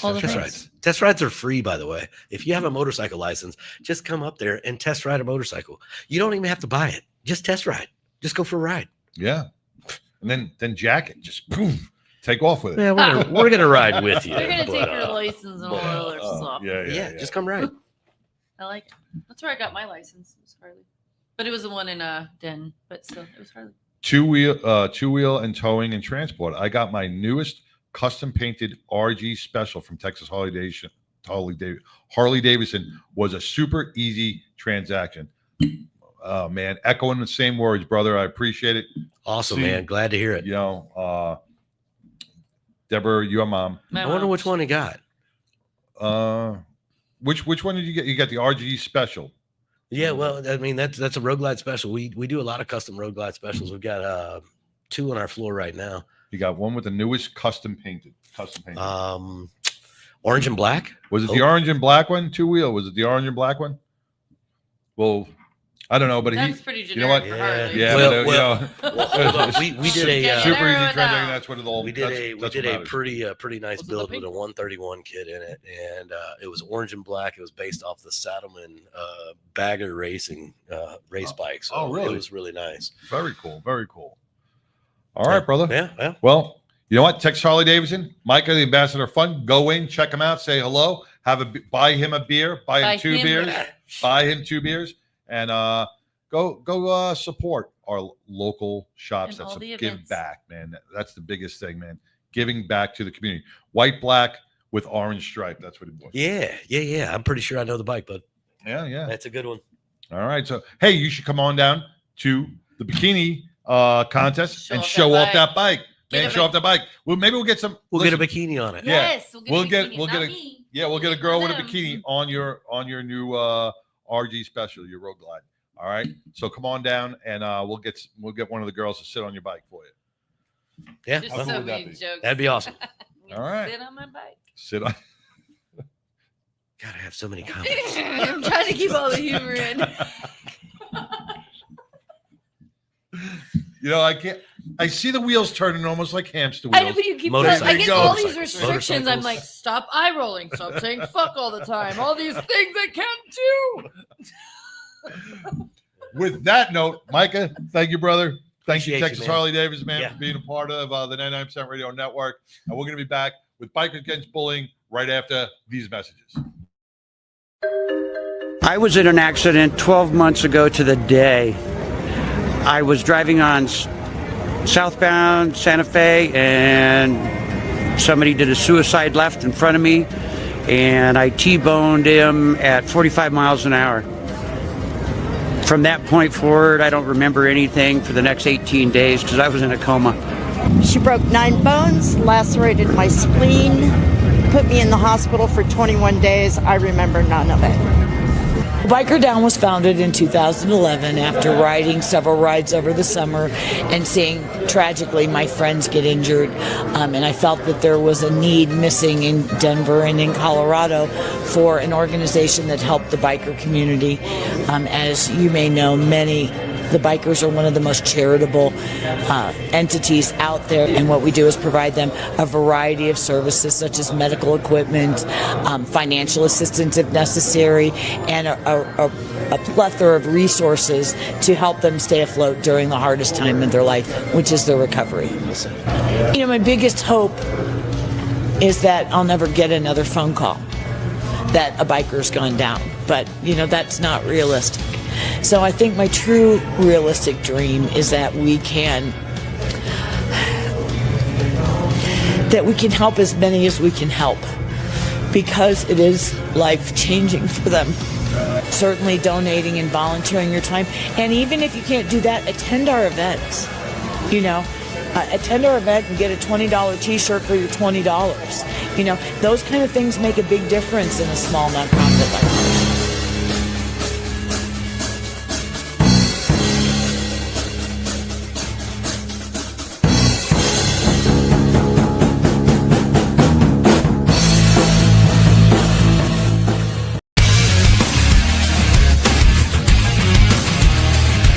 Hey everyone, my name is Alex Arkangelski, CEO and co-founder of Break Free Technologies, and this is Break Free, a motorcycle helmet accessory that easily mounts to pretty much any motorcycle helmet out there, and it's the simplest way to improve your visibility day or night. Break Free's got a sensor array built into the unit itself, so there's nothing to mount to the motorcycle, there's no wiring, everything is inside the unit. It's got 100 ultra bright LED lights that light you up during the daytime and nighttime. Anytime you slow down, Break Free activates, no matter how. Engine braking, downshifting, regular braking, emergency braking. You slow down, it turns on. Break Free is a small company. We're only 4 co-founders and 1 employee at this point, and we're all passionate motorcycle enthusiasts. We love riding, and we've created this product for our community. We wanted to make sure that motorcycle riders are safe and seen out there on the roads. We saw a huge need for visibility, and that's why we've created this product.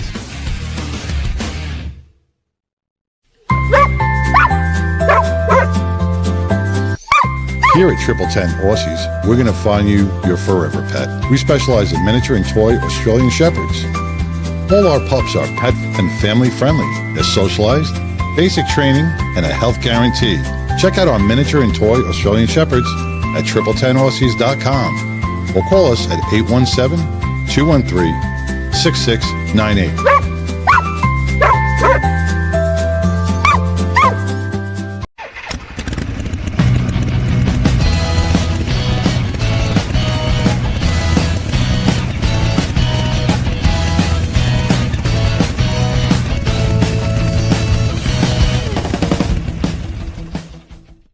Welcome back to the 99% Radio Network here in the Fishbowl. We had Micah Long with Texas Harley Davidson. So many great events. Go onto their webpage, go onto their Facebook page, and check out all the amazing events and give back to the community. I want to welcome Ken Shiner Harris, man, with Bikers Against Bullying, North Texas. What's up, brother? Man, just living life. How about you guys? Doing great, awesome, man. Awesome.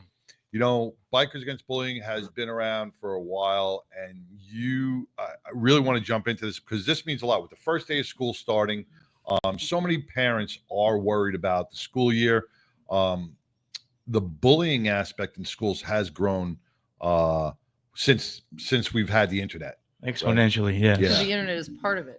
Yeah. Actually. You know, bullying doesn't stop at when the bell rings at the end of the day. These children are being bullied after school, online, being trashed, and that can ruin any child's self-esteem.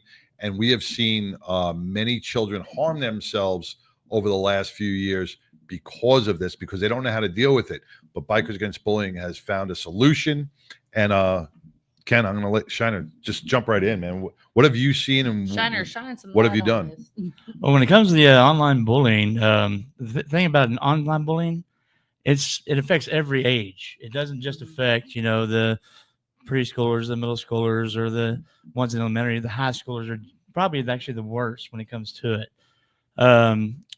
To help out with that, we actually have counselors on our page that are helping parents out. One of them posts a daily blog of how to deal with different bullies, whether cyberbullying, in person, the whole 9 yards. If the parents reach out to us, we help them out by getting them in contact with local counselors on how to deal with things, especially when it comes to the internet, on how to even block certain content that comes across, especially with your kid's name on it. There's actually ways to go online and edit your kid's information that's online. A lot of parents don't realize is out there for you. Because that kid may not be getting it, but the rest of the school may be getting, they may be hiding it from that kid or not sharing it. And then they get laughed at or they get bullied at school for that. Absolutely. And now they have all these, crazy keywords that means something totally different. In our age, we said straight up what I would say. I said exactly what I wanted to say. Now they have all these keywords that mean certain things. And so the schools are actually starting to double up. What is it? That's cringe. What's cringe? So I cringe. don't know. I just know it's bad. You heard the word cringe. That's it's like, cringe. It's like, Yeah, they have they have acronyms now that mean different things, and all these stupid things that kids know that I'm we like, don't. can I buy a don't Exactly. And what's great about one great thing about some of the school districts now, they're actually getting people in line like counselors on these different pages that the schools involve themselves in to help filter out all these bullying that's going on these pages. So the schools, through hard work, through meeting with different representatives for the state, they have actually started stepping up and fantastic combating some of this bullying that's online, especially in the school pages, because a lot of it was on the school pages. And you see videos pop up anonymously. They now have ways to track IP addresses to find out exactly where it's coming from, what kid's doing it, and address that child.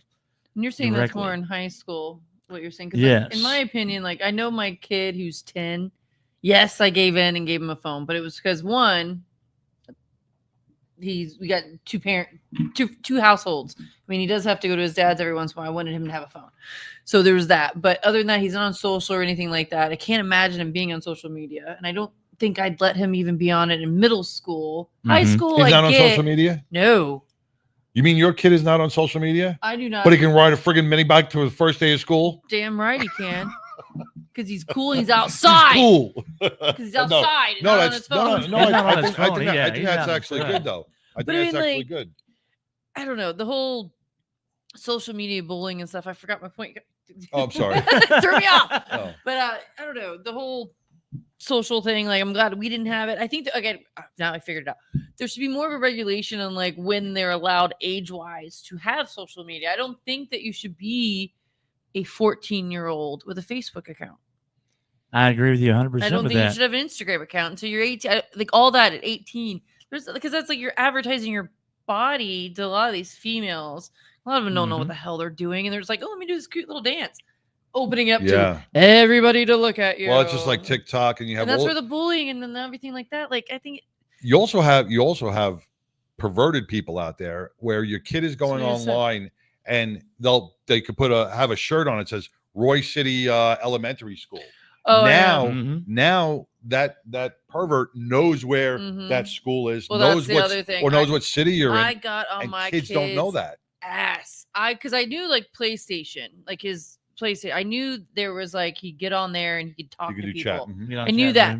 I didn't realize. I don't know why. Because I'm not gonna lie. I was a gamer growing up. I'm not gonna lie. I was a big Mortal Kombat and not Mortal Kombat. I'm sorry, Modern Warfare and all that. I was a big gamer. So when my kid has a game and now he's on the VR, that's when it tricked me. When I wasn't paying attention, I do the PlayStation, monitor that. But when it came to the VR, I didn't know he was talking to people in the VR. So he's in the damn thing and I hear him talking about, well, I live here and I flew in that motherfucking door. like I was the po-po. What the fuck did you just say? Who are you talking to? I went ape shit on him. And like that was the last. I scared the hell out of him. And I was like, that's the thing. Kids don't realize, oh, I go here or because they I feel live in innocent. the city. They feel it's an innocent thing. They think they're talking to a kid. Yes. They don't realize there's voiceovers that these kids are using and stuff. Like I beat the shit out of my kid. Yes, I did. You see it all the time. Adults are jumping on these gaming networks to lure, to groom. They groom them. They groom these kids, and it could take 3, 6, 8 months, but it's just a matter of time before they lure them out of the house. Even my friend who she works at one of the bars I go to. I've known her for years. Her son, she told me a story. Her son was on the gaming system and had a big issue. There was a lot of details I'm not going to completely share, but basically happened where the person online was luring him to go outside the house at a certain time and meet at the stop sign at like 10:30 or 11:30 at night. Meet me here so we can meet in person because we're kids. We're going to just hang out. Yeah, it's 11 o'clock. It's a scary thing. You know, back in the day, we had to be house. worried about the white van with no windows. The Now predators are taking your children right out of your living room, right out of their bedrooms.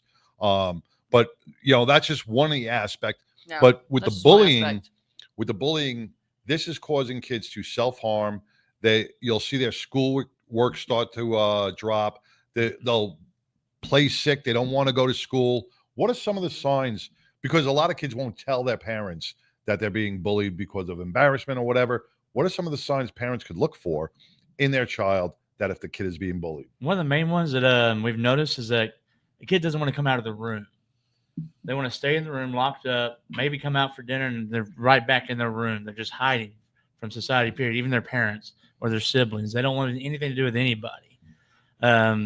Separation is the biggest key to look for when it comes to a kid being bullied. Now, right now, it's kind of hard because a lot of kids are all on the, like you said, the gaming network. It's kind of hard it's kind of hard for a parent to judge, is my kid just being gaming or is he disconnecting? Or is he disconnecting? Right. And one of the things I've always tried to instill, like I instill with my kids, limit their time online, period. If they're playing video games or whatever it is, have an hour limit a day. Just 1 hour is all they get, or 30 minutes. After that, you're in the living room, you're out in the backyard, you're doing something active and with people, not just being cooped up, locked in a room by yourself for all day, all night. Yeah. You have to get them out. I blame, and I hate to say blame, I blame a lot of these parents, but some of these parents use these gaming networks as babysitters because they're two working parents. They got to come home, clean the house, cook dinner, get things ready, get him ready for school. So, and now there's something that's engaging. Right. And family time is so far gone with children nowadays because two parents are working, because they got so much stress on their plate. I still try to make dinner. Like I make dinner, but I still try to make him sit at the table. I'm like, you're going to sit at the damn table. And with you and Springer, Springer, I'm sure Max is okay. I'm there. He's like, no, he's like, eats really quick, or my tummy hurt. Yeah, the whole thing. But with the bullying on a bullying aspect, what do you see? Is it just it's risen above name calling? Oh yes, and hopefully, I'm waiting to see how this school year goes. Thanks to Governor Abnett and that nice, beautiful bill he just signed about no phones in schools. Saw that. I am anxious to see exactly how it helps out with the bullying, because a lot of times bullying comes because they see a video, they're posting it everywhere. Kids are distracted on the phone looking at these videos that everybody's posting and getting mad and starting fights in the hallways and all. See, but my now, kids' elementary school is always kind of doing this anyway. I know, like, maybe kids sneak it out, but their phones have to be off and in their book bag. Now, I'm probably going to get some slack on that. I disagree with taking the kids' phones and putting them in the locked lock pouches, because of like all the shit that can happen in schools. Like somebody comes into the school and now we have a shooter and now they don't have their phone. Like that's where my line goes with, like, I want them to have their phone in case of a true emergency. Like if their phones are in their book bag turned off, if I see a kid in the bathroom, you're going to get some big ass trouble. But locking it up so they can't get to it, period. Well, the way they're handling that, the teachers are supposed to be able to unlock a phone out of a bag. Northwest ISD, they're allowed to keep them in their book bags still, which I'm good with. there's But the no schools that are lock doing the pouch. lock boxes or the lock pouches, teachers can't unlock those phones for medical emergencies and whatever. But may in happen. a chaos situation, I don't see that teacher running around and be like, okay, hold on, let me get your phone, let me get your phone, let me get your phone. Okay. That's not going to happen. But now on top of that, you say it's for medical emergencies or some sort of a freak accident like that. Teachers still have their phones. Yeah. So there's people that have access you get separated. to I'm just communicate. saying there's too many circumstances to rely on one person in a room of 30 kids to have one phone. I mean, I was a kid that didn't have a phone, and I get that. Like, I grew up without a phone. I just don't think it being locked up. Because there's been a lot of situations where there has been active shooters, and there's been that kid in the classroom that's made that phone call that helped. I get that, but I totally get that. That's my really hard to wrap my head around. But I now get, also, you just notice most of the ISDs, especially in Texas, they now have SROs, they have ASOs. They are ramping up security. I see it, but I'm a parent that has a kid in school, and I haven't seen that. So I mean, telling me that's different. Right. Yeah. Ask your principal or your school counselor how many ASOs or SROs you have in your school. Okay. You'd be amazed. There are actually armed security officers in They every just started school. last year. I did see last year towards the end of the year. I think there was an incident. I can't remember what it was, but I started to see a presence more at the school. And a lot of these schools are hiring retired law enforcement, retired veterans, giving them back their purpose in their job. And we've gone through so many years since school started without phones. I get you with locking it up, but when you weigh this out on the amount of things that happen in school shootings, opposed to the distractions, right? Yeah, and the education that they're missing out on because they're too busy on their phone. I agree. Right. Lock it up, like as far as put it away. Put it away. But or have these barriers that there's a zapper that you turn on in the school that dismembers all the phones, and then they hit a button and it lets you use them again. Turn off the Wi-Fi. Turn off the Wi-Fi. Now, with teachers, you say monitor the children, make sure they're not on the phone. Do teachers recognize the bullying aspects, and do they take an active role in stopping it, or are these teachers like, I'm hands off, or I don't care, or it depends school district to school Depends on the school district because certain school districts have certain rules, and so far that a teacher can go. So depending on the school district, depends on exactly how much that teacher can do to help control the bullying. Some school districts, it's horrible that teacher, if they see a fight, they can't do anything. They just have to sit there and watch it. They cannot put their hands on it. They can't intervene. Nope. And that's ridiculous. See, what gets me is, you'll have a parent, you'll have a child who's been bullied throughout the whole school year, God forbid, and they ended up taking their life at, just before graduation, or they harm themselves, right? And everybody knows that this bullying was going on and nothing was done about it. See something, say something. Yeah. For everything. Why you're going to be cooler for saying something than not. Who's in charge of, I guess it's be the school district, to put these policies in place that says, give the teacher the authority to say, hey, if I see bullying, this kid's going to be expelled, or are they just scared of liability? Or I mean, what is it? There's two things. There's one you mentioned is liability. They're scared of these. Two, crazy there's parents. also this thing that the state has for government funding called a point system. And anytime bullying is reported, it goes against their point system. So that's say, money. That's exactly. money. There's money involved in it.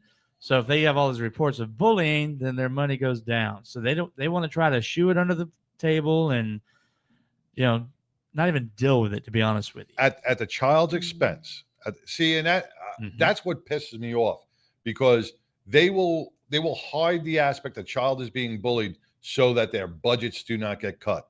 Correct. That, parents, take heed to this.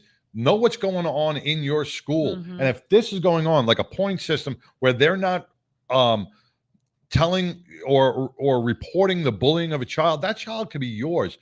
And you don't want that to happen. You don't want me coming to school pissed You need to talk to your state representative and have that eliminated from the point system. Wow. And that's happening here in Texas. Yes. It's happening in most states, to be honest with you. Really? Yes. We go to these kids we teach them just enough to get them to pass to the next grade, like with the STAR programs. Kids aren't really learning what they're supposed to be learning. They're learning whatever the district needs to do to pass that child to the next grade.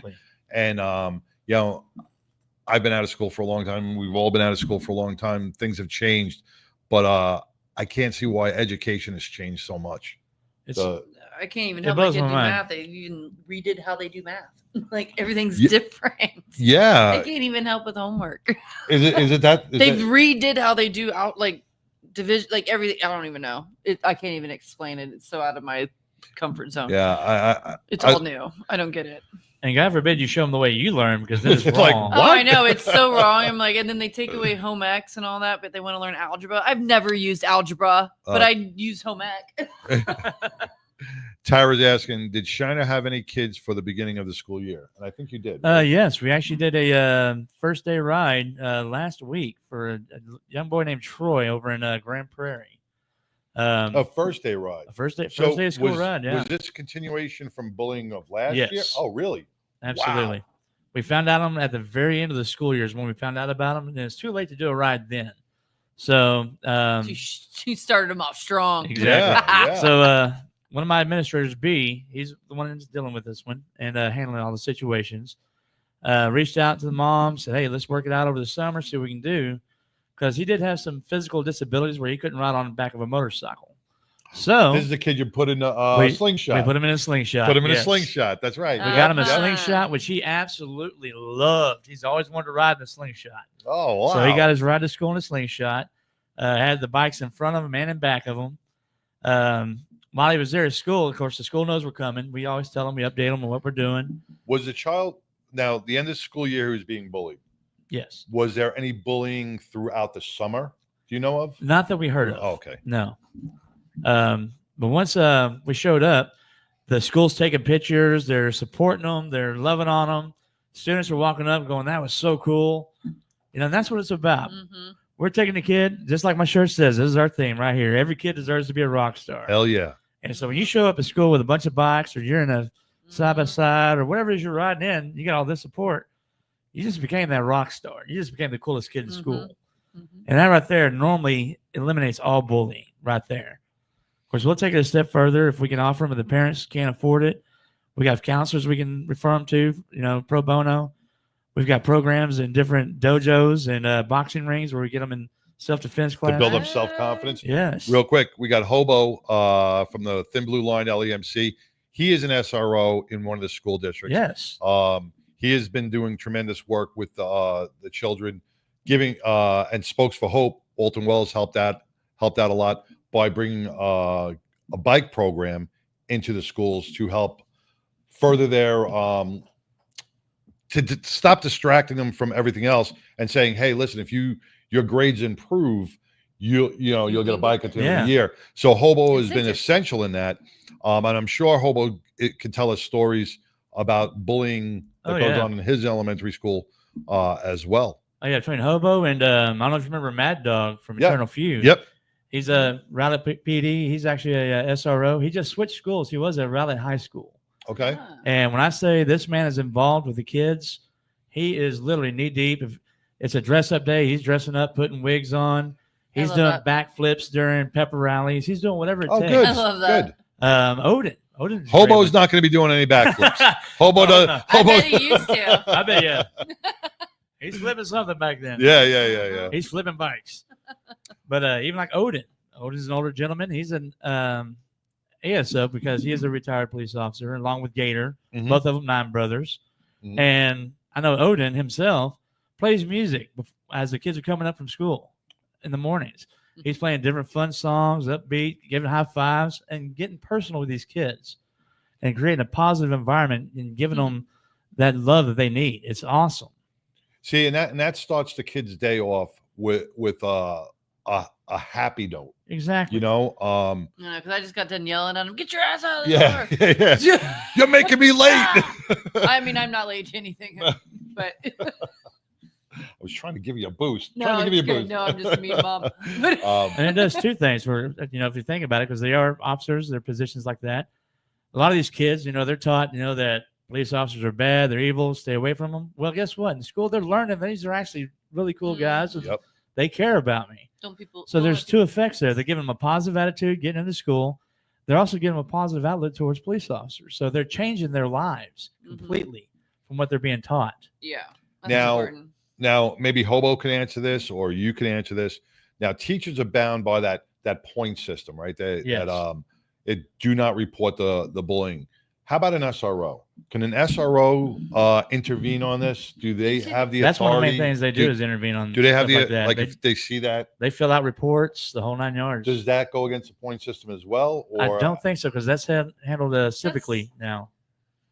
That's just your civil duty to do that. Yes. Yeah. No. That's what I'm saying. Teachers do report it.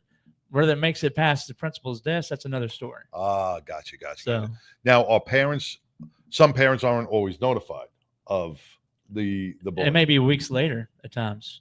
Like the one we just dealt with, Troy, his parents, it was reported, and his parents didn't find out for 2 months. Oh no! Now, Hell no! They found out. As a mom, I will be up at the. As a mom, if Max was being bullied in school for 2 months straight, and the school failed to tell you, I mean, I know you.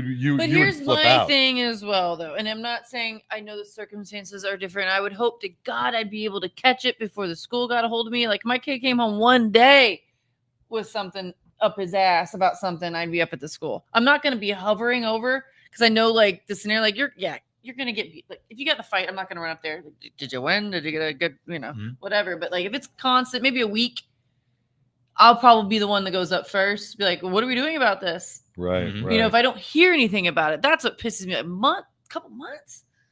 But then I also want to know how my kid, like you said, if they're in the room more, or like you should have conversations with your kids when they come home. How was your day? They don't say anything. No, you're talking to me. What's going on? Like I'm gonna have that open conversation. I'm not your enemy. Like Well, another one, like they say, the repeated word like good. Every day is just good. Good. Everything's fine. Good. Everything's fine. That's what pisses me off. When they use one word every day, though, that's a big key right there. That makes me concerned. That's a red flag. That's a big red flag. Because there was a couple of times, and it wasn't that he was completely being bullied to the fact of like extreme concern. It was normal, mild, kidding around. BS elementary school bullying, like, oh, your shoes don't match your shorts. Like something silly, but still that hurt his feelings. I don't know exactly what it was, but enough to he came home. Well, we talked about it, and I'm like, all right, well, tomorrow you're gonna go in and you're gonna do this. You brought up a great point. Not everybody can afford the designer clothing. So kids do take a lot of flack on what they wear. Yeah. Oh, that's a Target shirt, or this was the first year my kid wanted some designer stuff, and I was like, oh no. Or those aren't the popular sneakers. And then the kid feels like he's lower than everybody else. And shame on you other parents for teaching your kids that it matters what the fuck they wear. Exactly. So exactly. You parents. Because it doesn't matter what they wear as long as they look cute. Well, they don't look cute. You gotta blame the commercials. No, they look cute. Even if they picked out their own outfit, if they wanted to wear that to school and then they look fine, let them wear it. But to teach kids that it matters, like what name brand you wear, and it's not like to know the difference between a real label and a fake label. Right. I've had some kids do that. What are some of the bullying flags that you've seen? I mean, we're talking about designer clothes, but I know in middle school now there's a lot of stuff going on with what do they call that? Where they'll send pictures back and forth, or like porn. Ugh. Oh yeah, with the I forgot the name of it, but they shame them. The AI pictures, where they completely alter them, make them look they're naked or whatever, and it's not actually them, but it's right. They because all these computer programs that you could Photoshop and do this all this stupid crazy stuff, and kids don't know if it's real or fake. They don't care if it's real or fake. They got a target on somebody and they run with it. But it's still, they put a face on a naked body. It shames that. Oh my God, I'm so glad I did not grow up in on this. The great thing about that is it doesn't happen as often as you think. Now the media, they hear about it, they're going to blow it up. Well, yeah, they also said everybody was dying from Halloween candy last year too. Encountered that issue through BAB. That's good. What are some of the issues that you are? What are the biggest bullying factors? Like, what do you see most? Mostly it's with shy kids or kids that have disabilities. Like Troy, he had a couple of disabilities that he deals with, and kids make fun of him because of it. And sometimes those kids, they will literally get to where they're just beating up on him because he's disabled. Bad parents. Yeah. Shame on you, parents. Yeah, you're right. Shame on you, parents. It's bad Let me parenting. catch you outside one time. Catch you outside. Catch you outside with a limp. St. Maury, man. Catch you outside. So even the clothes is really most schools now have uniforms, or they have certain things they can wear and can't wear. So the clothing has really gone away in the past couple of years. I haven't really seen that in a while. The main thing is, if he's a shy kid, he's a target. If he's got disabilities, they're a target. It's the things like that versus learning about that person and finding out that difference in him is something that's actually cool because it's not something that you do. You might enjoy it if you get to know the guy. Right. You might find out he's actually one of the coolest kids you might know. The kids that are being bullies like that, they're peaking. They're peaking early. Those are the ones that peak in high school and elementary school, and they have nothing going for them afterwards. Actually, I want to correct you on that one. Nope. Most parents, most kids that are bullies because of neglected home. That too. Okay, you got me on that one too. That's true. There's a lot of neglected home, or parents are trying to be their kid's best friend versus being a parent. That's true. Is probably my biggest issue. The parents trying to be a kid's best friend, not a parent. Yeah. Okay, you did get me on that one. I was picturing the kid that thinks he's got the ego and he's the head of the class and that's all TV. Bully. That's the Disney TVs. bully. Yeah.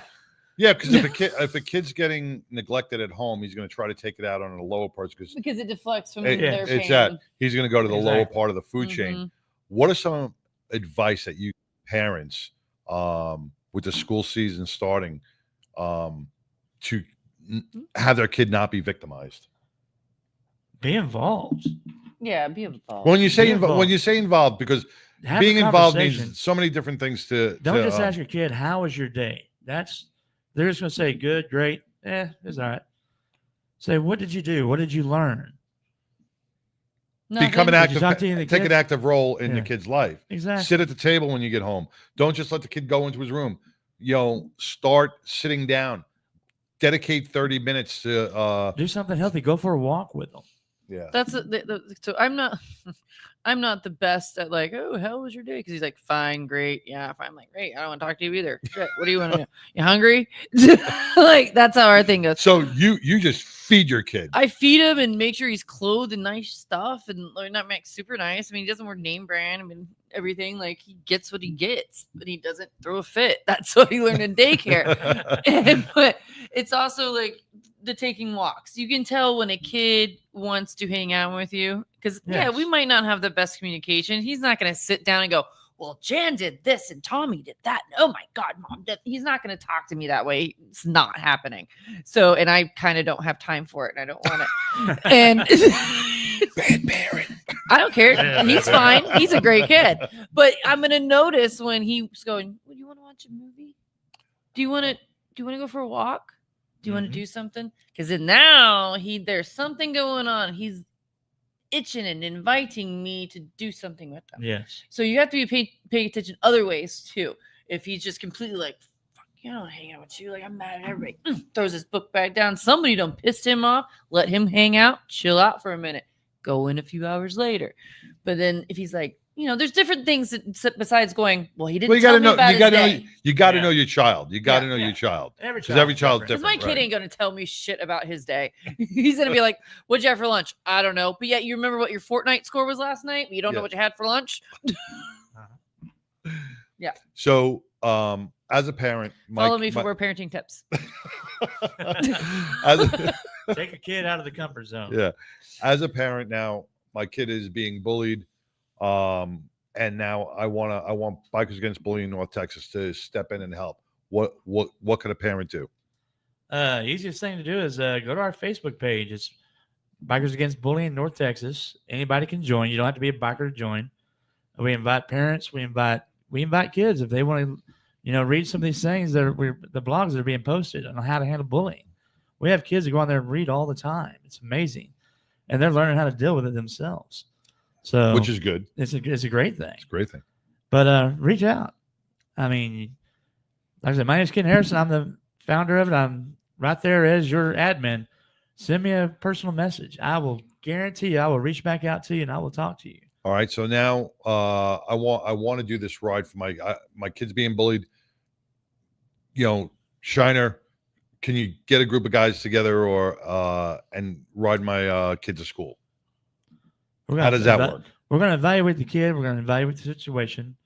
First and foremost, make sure that this is truly a bullying account because, believe it or not, some parents just want the attention, and we have to filter those out. Okay. Yeah. We're going to reach out to the school, and if the school doesn't respond, we'll reach out to the school district, to the school board. Oh, so you go up the ladder. I'll keep going up until I get somebody to talk to me. And then we'll explain to them what we do. We invite them to our page where they can see we have complete transparency on everything we do. We're not there to bully the bully. We're there to uplift the kid that's being bullied. We're all about positive role models, right? Positive uplifting. And once they're comfortable with that, then we'll talk to the school. We'll talk to the SRO or the ASO if they got one. If they don't have one in place yet, we'll talk to the local police department and see if they'll get involved with us. Like Forney, before they had one, Jason Johnson, the constable out there, absolutely amazing. Every time we had something we were going to do, call him up. He's like, I'm there. I'll bring you into the school. We'll make a grand entrance out of it. 100% support it. Amazing guy. Love that guy. And most of the ASOs and the SROs, they're the same way. ASOs and SROs? Is that what you're saying? ASO is an armed security officer, and SRO is a school safety officer. School resource officer. School resource officer. Right. Yes. I want the armed one. So the SRO is SRO is an active duty police officer. Yeah. They both pack. They both pack? Yeah. But the SRO is an active duty police officer. I like it. So that's why they're hiring a lot of retired law enforcement and veterans because they want, they need that cop to be more on the street Gives them than in a school. Too. So. But they also have they have the training in the background to deal with things like that. Right. So you take it up the food chain. Now it comes down to, hey, this kid deserves a ride to school. What do we do? From there, we schedule a date. We blast it all over social media, get as many boxes as we can there, and show up at the house. Now I see this. On social media. I got a bike. I want to be part of this. Absolutely, but I'm going to check your background. I would too. You're going across schools. So every biker that rides to the school has to have a background check. Yes. Great. If I see that invite, you've checked that you're going, I'm doing a background check on you. I want to make sure you're not, a pedophile or a felon or anything like that. You're going to be an upstanding citizen. Okay, just cool. Want to do the right thing. Right. So this word to parents: everybody goes to that school from Bikers Against Bullying is safe. Is checked. Yeah. Is checked before they walk into schools. So you've gotten all your bases covered for a good ride, positive ride for this child, a safe ride for this child to bring into the school. Correct. Now, I know last year, and probably the year before, Bikers Against Bullying has a 99% radio network, 99% success rate. Yes. Right? So when you say that, that means every child that was bullied that you drove to the schools, the bullying is completely stopped. Yes. Amazing. That is a parent's dream to know that. You can give that to a child who's going to be taking care of us one day. You change the aspect of their lives. And that right there is worth everything. Now it's worth 30 minutes of your day in the morning. Now you told me a story last week. One of the kids a couple of years ago that was being bullied is now going into college. Yes. That was on a downward spiral because of the bullying, but Bikers Against Bullying has uplifted and changed that trajectory, and now they're going to college. Yes. That's amazing. That's wonderful. To take our very first kid that we ever did before BAB truly existed, the kid that actually started this whole movement of BAB, her name's Alyssa. This was 6 years ago. I get a call from a friend telling me about a family member whose daughter is being bullied so bad that she's being beat up in the bathrooms almost every day. Jesus. She was walking home from school, have rocks thrown at her or pushed in the street at oncoming cars. This was a daily occurrence for this young girl. I can't imagine. She went to Ford Middle School in South Dallas. Can't imagine a child going through that every single day. So you're ready for this. So BAB did not exist. So I just reached out to the biker community that I know between the North Texas law-abiding clubs, and we ended up with 50 motorcycles that day. We had a police escort and a fire truck, and the person that did it is now a Garland City councilman. She had 2 news channels there for this child. Wow. So we show up 50 deep. She's riding with us. We all line up the school, high-fiving the whole 9 yards, right? We get her in school. I call her mama up later that day. This is a Friday. Asked her, how was your day? Her exact words were, I felt like the biggest rock star. That is. Hence why every kid deserves to be a rock star. That's why that's our theme. So the next morning, I'm having breakfast with one of my brothers, who is actually the guy on the logo. And his name was Levi. Road name's Levi.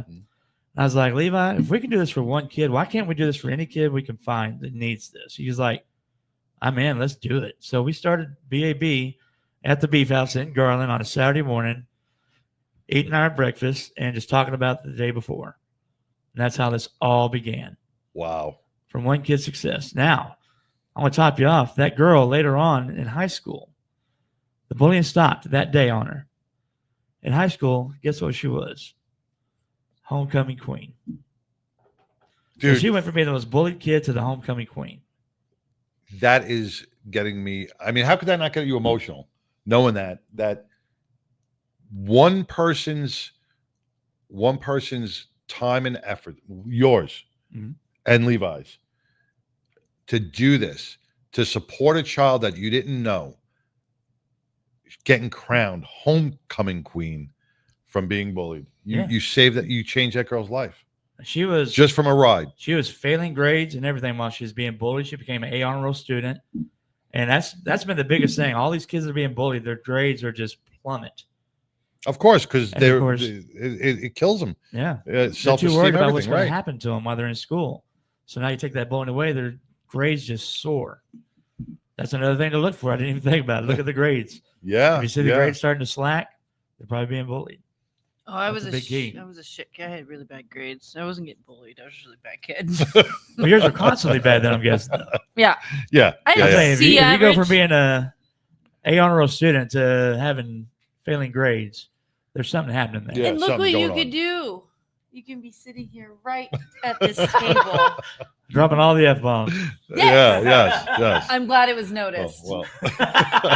Well, Shiner. I follow her on TikTok too. Oh no! I'm a TikTok follower, so she wants you to follow her. That on is a TikTok. whole nother Patty Von May yes. on there. Talk about bullying. Talk about bullying. Did you see her TikTok video this morning when she fell right on her kid and she was just smiling like, "You got to go to school." Oh, I don't. I had the Lion King thing. Oh no way! I'll be on TikTok. I used to get on TikTok late in the evening. Yeah. I live on it. Well, yeah. The wife keeps you under control on your social media? No. Oh. She's on that thing. As soon as she gets in bed, she's on that thing. And I wake up, she's still in there. Mm-hmm. I go to sleep, she's on. I wake up, she's on it. I'm like, well. All right. I'm going. I can't really say no. All right. Well, Shina, thank you so much for sharing these experiences. I hope the school year goes well for you, where you don't have to do any rides. That's our goal, is to never have to do a ride again. That's the end game. If you want to choose to ride with Shiner and Bikers Against Bullying North Texas throughout the school year, reach out to Shiner, get your warrant check or get your background check conducted. This way, it's all finished, right? I do it. I just find your name on Facebook. I'm going to research you every bit of it. Yeah. All I need is a city that you live in, your name, and a rough estimate on your age. I can figure that out. Figure it out. Nope. I'm going to Can't guess my age. Nope. You're 23. Oh, yes. So check out Bikers Against Bullying North Texas. Support our children, support our schools, support our SROs, our ASOs, and our hobos. And our hobos. Yes, and our hobos. God bless hobo. God bless hobo. And listen, if there's a child being bullied, step up, say something, and let's put a stop to it. Shiner has a 99% success rate. Let's keep it going. No child left behind, and every child's a rock star. And if you want to help us find kids, this is a big key right here. Because we're not in every city in the North Texas, unfortunately. We have over 3,000 people that follow our page and help us. But it doesn't mean we're in your city. So search your city pages by keyword searching. Search bullied, bullying, and bully. You search those 3 keywords, you're going to find a parent ranting and needing help. You find that parent, you direct them to us. We're going to step in and help take care of that. Awesome. Awesome. Well, once again, brother, thank you so much. Thank you to Thank Bikers you. Against Bullying. Man, that parents take heed, share this because you don't know the life that you may be saving. Coming up next, man, right after this is Lucky from Arizona with Cyclefish, the world's largest event motorcycle magazine. Right after this. In the halls where kids fear to tread, Tattoo Mark Foundation spreads its bed with teddy bears and hugs so warm. Battling illnesses, they're not alone for long. It's all about the kids. It's all about the kids. The Tattoo Mark Foundation brings smiles across Texas. Teddy bears bring smiles to kids in beds. A foundation with heart won't let them be separated. Families gather, friends lend a hand. Together we fight and never stand alone. With every hug, a smile takes flight in the rooms where hope and courage ignite. It's all about the kids. It's all about the kids. The Tattoo Mark Foundation brings smiles across Texas. Teddy bears bring smiles to kids in beds. A foundation with heart won't let them be separated. From the smallest to the tallest child, each one feels the warmth, each one feels the thrill. With every bear and every smile, we heal the pain, we mend our style.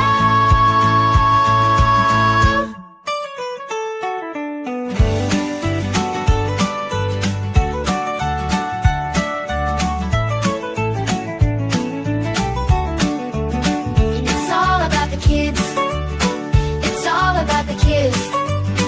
The Tattoo Mark Foundation brings smiles across Texas. Teddy bear brings smiles to kids in beds.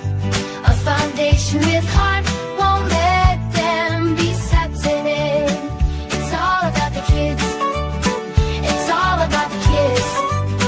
The Tattoo Mark Foundation brings smiles across Texas. Teddy bears bring smiles to kids in beds. A foundation with heart won't let them be separated. Smell that barbecue from here. Lone Star Cuisine, the ultimate food truck for all your upcoming events. Randall Thompson takes pride in all his food. Give him a call. Book today. 817-500-1033.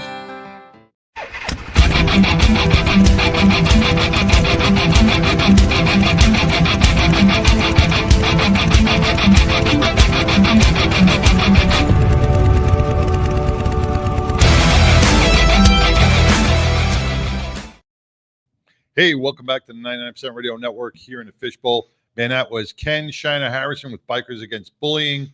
With the new school year coming up, if you see any bullying, if there's a red flag, reach out to Ken and he will help you out. Right now on the air, we got Lucky with Cyclefish. Hey, Lucky, how's it going, brother?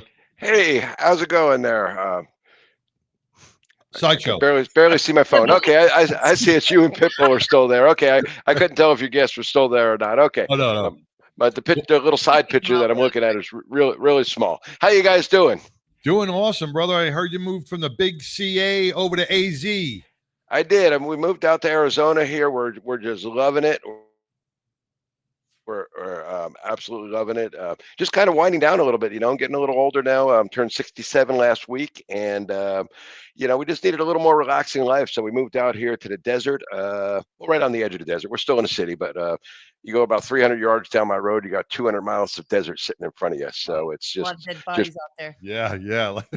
Yeah, there are. No, we're not in the Las Vegas desert, so that's where don't dig. Don't dig anywhere. Yeah. So Ask for permission first. so we're enjoying the hell out of it. Like I say, we're just enjoying life a little more now. Have a lot more time in our days, just getting rid of some of the bullshit out of our life.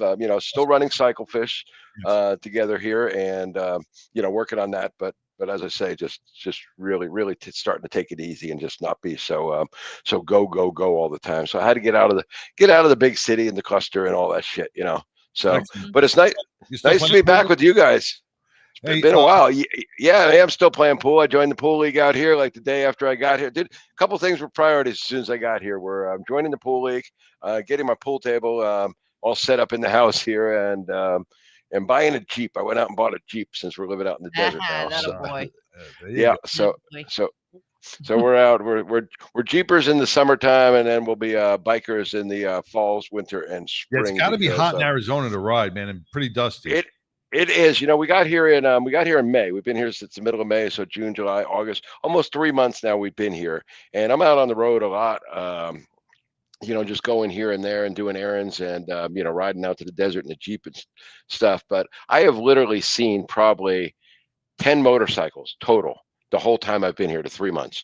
People do not ride, the non-riders that see us out there, they go, "Oh man, you got the wind on you. It's probably not that hot." It's like, no, it's like standing in front of a blow dryer for an hour and a half. It's like, on your face. It's right now it's actually it's a pretty nice day today. We are right now only 109 degrees.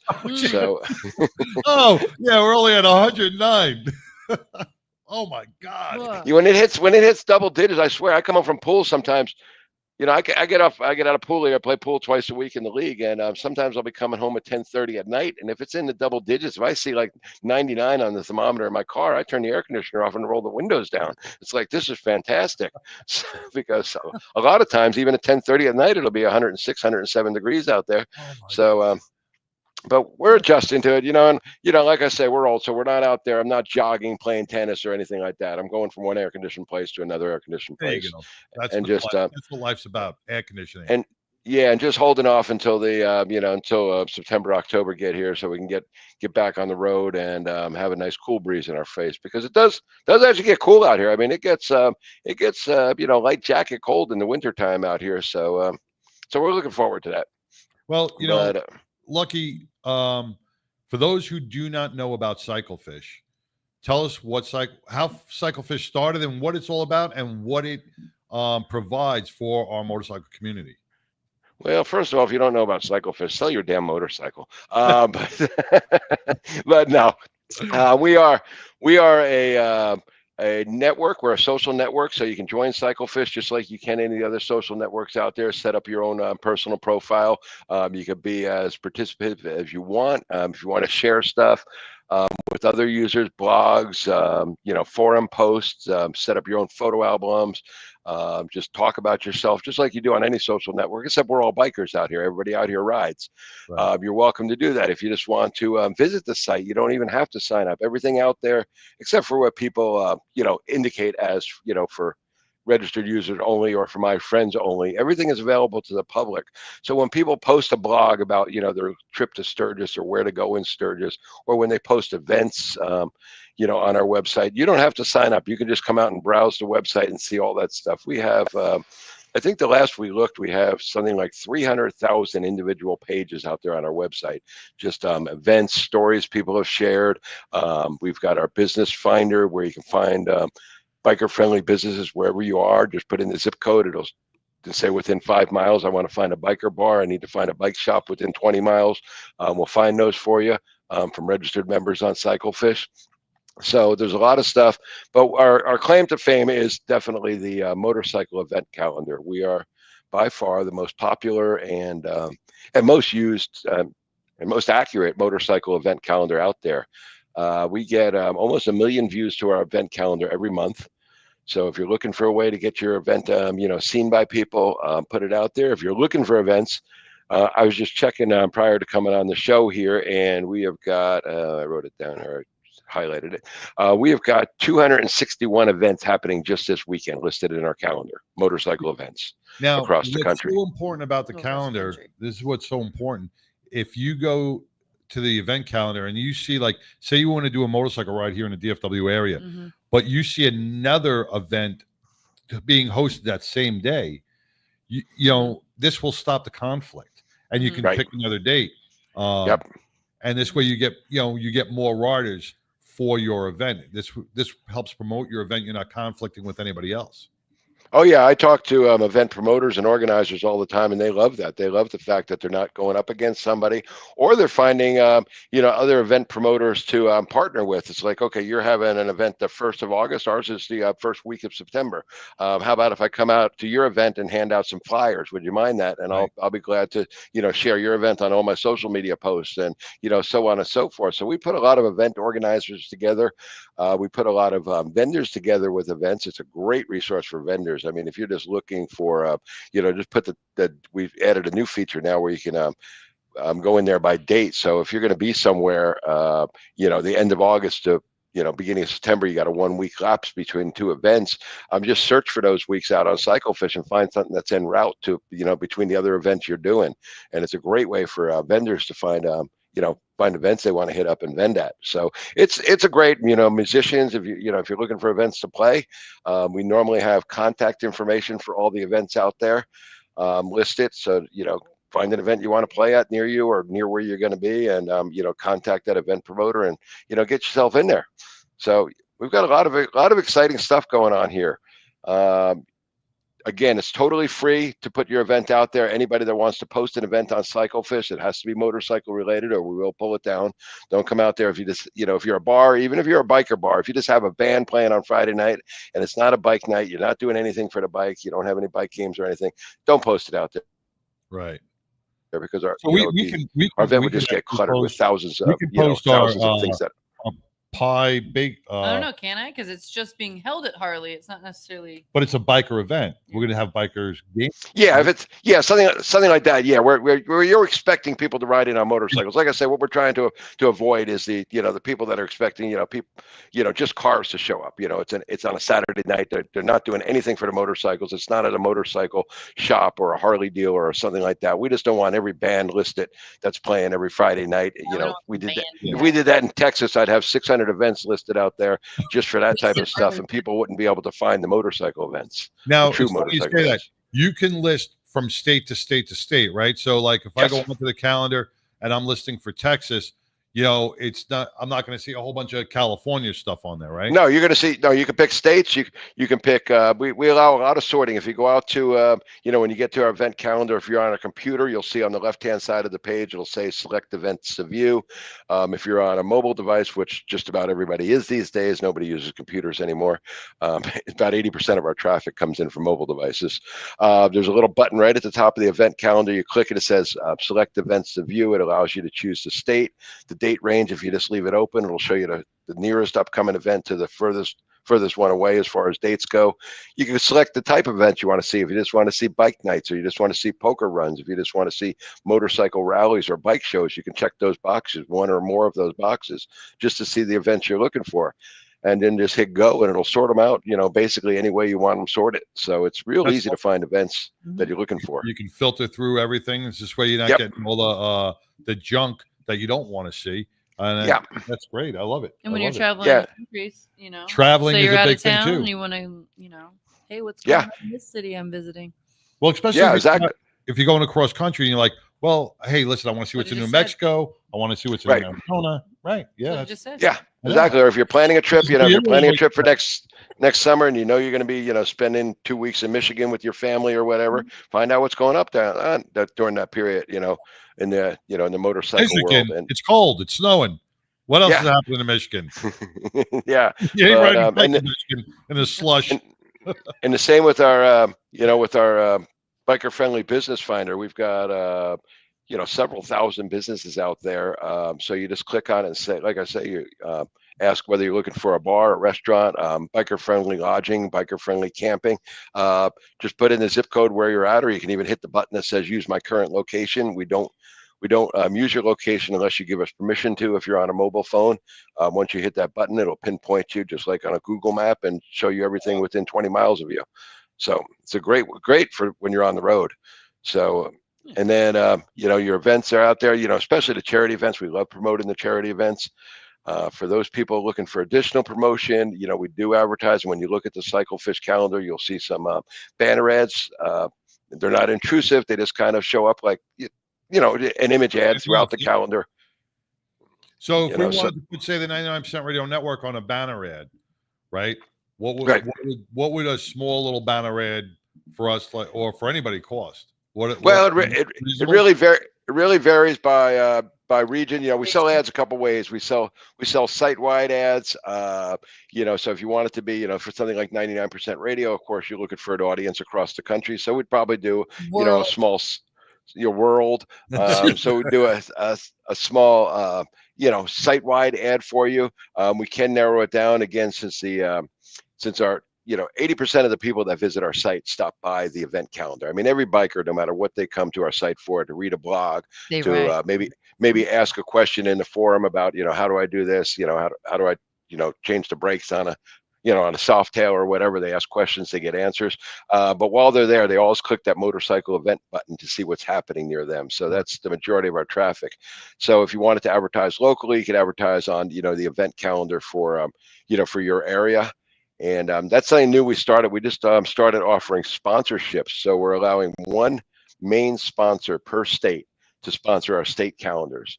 And those are kind of expensive, but you do get every view of the state calendar, plus any event that's within that state. If people go to that event or find that event on a search engine on our website, your banner ad will also display on that event if it's happening within that state. So they're mostly being bought by, attorneys is the major buyer of those, because they're normally, statewide, and they of course can, are looking to get their names out there and get as many impressions as possible. So, God forbid you are in a motorcycle accident, you do remember the name of that attorney when you're laying in the hospital bed there, scrolling through Google trying to find an attorney to represent you. You'll say, "Hey, I've heard of this guy before. I don't know where, but I've seen this guy like 12 times in the last month." It's probably because you saw him on CycleFish. So that's a great program. Muscle memory. It's muscle memory that's going to be on your, when you're in that bed, you're going to be like, "Oh yeah, Biker Wolfpack. I'm going to Biker Wolfpack," or whatever it is.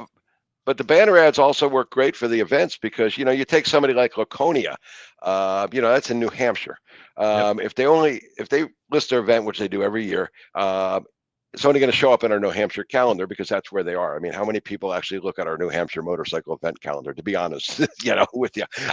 So what they do is they buy a banner ad in pretty much all the states on the East Coast, all the way from New England, pretty much down to, the southern tip of the East Coast, and out west a little bit, because they know that's where their audience is. So you can buy those banners from multiple states if you're an event. And to mention, for the charity events, we do offer 50% off our ad prices, which are actually fairly low anyway. I mean, you can get in for under $100 for an ad, and a local ad within your state. That's affordable. For an event, but we do give 50% off for any charity event or a nonprofit event, and we'll even create the banner ad for you for free. Normally we charge for that if you're a for-profit event. So remember that if you got a charity event, you want to get the word out, you want to get a lot of people in there. A lot of the charities say, well, we try to give 100% of the money to charities. And I'm saying, look, it's going to cost you, for your state, maybe $60, $75 to run an ad. You're charging $25 for the poker run. If we send you an extra 50 people, do the math. It's like, how much do we add to your charity? And that runs throughout the month, correct? That runs for a month. And, for charity events, sometimes we'll do them a little longer. If you contact me 6 weeks prior to your event, I'll probably run the ad from the day you contact me up until the day of the event. For the for-profit events, we're a little more strict. We'll actually charge you for a month and a half, but we try to be pretty forgiving. I mean, we can't give free ads. I'd love to give a free ad to every charity event, but last year alone, we listed 4,200 charity events in our calendar. If I gave a free ad to every single charity event, I'd spend my life designing free ads. So yeah, but you're looking at 4,200 charity events. How many events? And that's just charity events. Yeah, that's not including everything else. and Right. and if it's being hit 1 million times a month, right, that's huge. You know, you're not going to get that on any of the major channels on TV. No, you're not. Well, that's for the entire country. That's for all 50 states, and we have other calendars out there. We have our main calendar, which you can see all the events throughout the country. We have our major event calendar, which shows only the major events. So that's so for each state, it's going to vary. You know, a couple 100,000 in a big couple 100,000 in a big state like Texas. You know, Rhode Island's probably going to get less than 10,000 views a month. To be honest, with you. I get it, but yeah. But that's going to give you more visibility than just put it. Right. Oh yeah, coffee shop. You know, and not just blowing smoke here. I really can't think of any event that's bought an ad from us in the past that has not come back if it's an annual event and bought an ad from us for the whatever the years coming up. So speaking years, the years coming up. So everybody loves they talk to their visitors or attendees of the event. They say, "Where'd you hear about us?" And the biggest name they ever hear is CycleFish. We heard about you on CycleFish. We saw your ad on CycleFish. So just a great way to get it out there. No doubt. Yeah.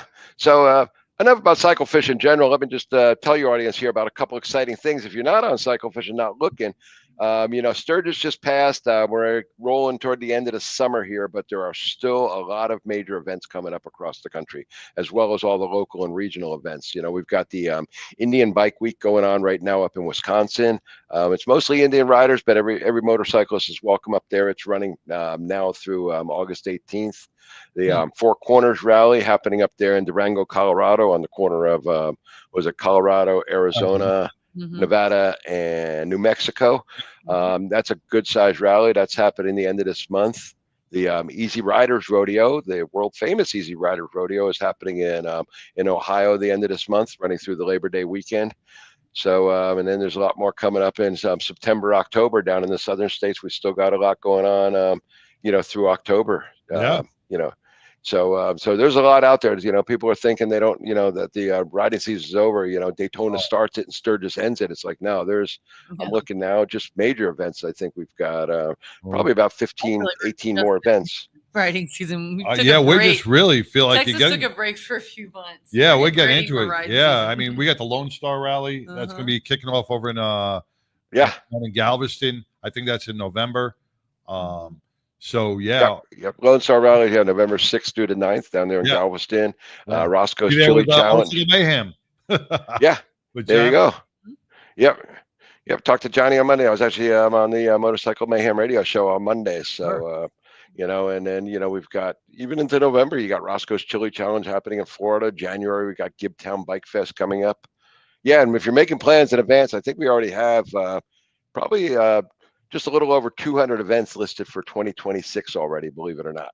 So, people are getting the word out there earlier. And actually, the next time I'm on your show, I'm going to talk a little bit. I'm putting something together to let people know the best way to promote their motorcycle events, not just on CycleFish, but even if you're putting it on CycleFish or you're putting it on social media, what you need to put out there. We've got a team of editors here that find the events that people don't list on CycleFish. We find them on Facebook or, on the individual websites or whatever, and you wouldn't believe how hard it is it's like pulling teeth to get the amount of information we want to put out there so people know what to expect, know how to get there, and all that type of stuff. And some people just put out there, Poker Run, Joe's Bar, Bumfuck, Idaho. It's like, okay, if you're not from Bumfuck, Idaho, you don't know where Joe's Bar is. So maybe a street address would help, right. Or, are there certain tags or hashtags or or anything like that? Do those even work? Or they work somewhat. It's just a lot of them are overused. If you hashtag, typically your city name or your state name and motorcycle event, it works pretty well. If you hashtag this motorcycle event, I think that's been hashtagged like over 250,000 times. You're going to have as much chance of getting seen with the hashtag as you are just being out there in a search. So, people tend to look for the real popular hashtags. And sometimes you don't want to do that. Sometimes you want to look for the the little more focused hashtag where somebody's actually going to come to your event and not just see you out there when it wasn't necessarily looking for. So like I say, I'm going to put something together so we can talk to the audience the next time I'm on the show about how to properly promote, how to properly provide the information for motorcycle events. I know everybody wants to do good, but we don't want your event looking like a ghost town, especially if it's a charity or a fundraising event. Right. They're the biggest culprits, and nothing against them. I know everybody with those charity organizations has other jobs or not, professional promoters, of events. But I just want to leave some tips for them on, how they can get the word out there, That'll get be it out there amazing correctly. because that's you hear that complaint all the time is, oh, not a lot of people showed up. Well, it's because you're doing something wrong. At all. Yeah. They didn't promote at all. They didn't promote at all. Yeah. Or they promote it, too late. Now, that was it.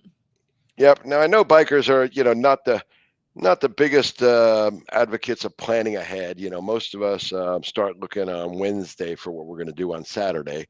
But for your events, you do have to start getting that word out there earlier. I see a lot of that. I mean, you're a big user of social media. I know you are.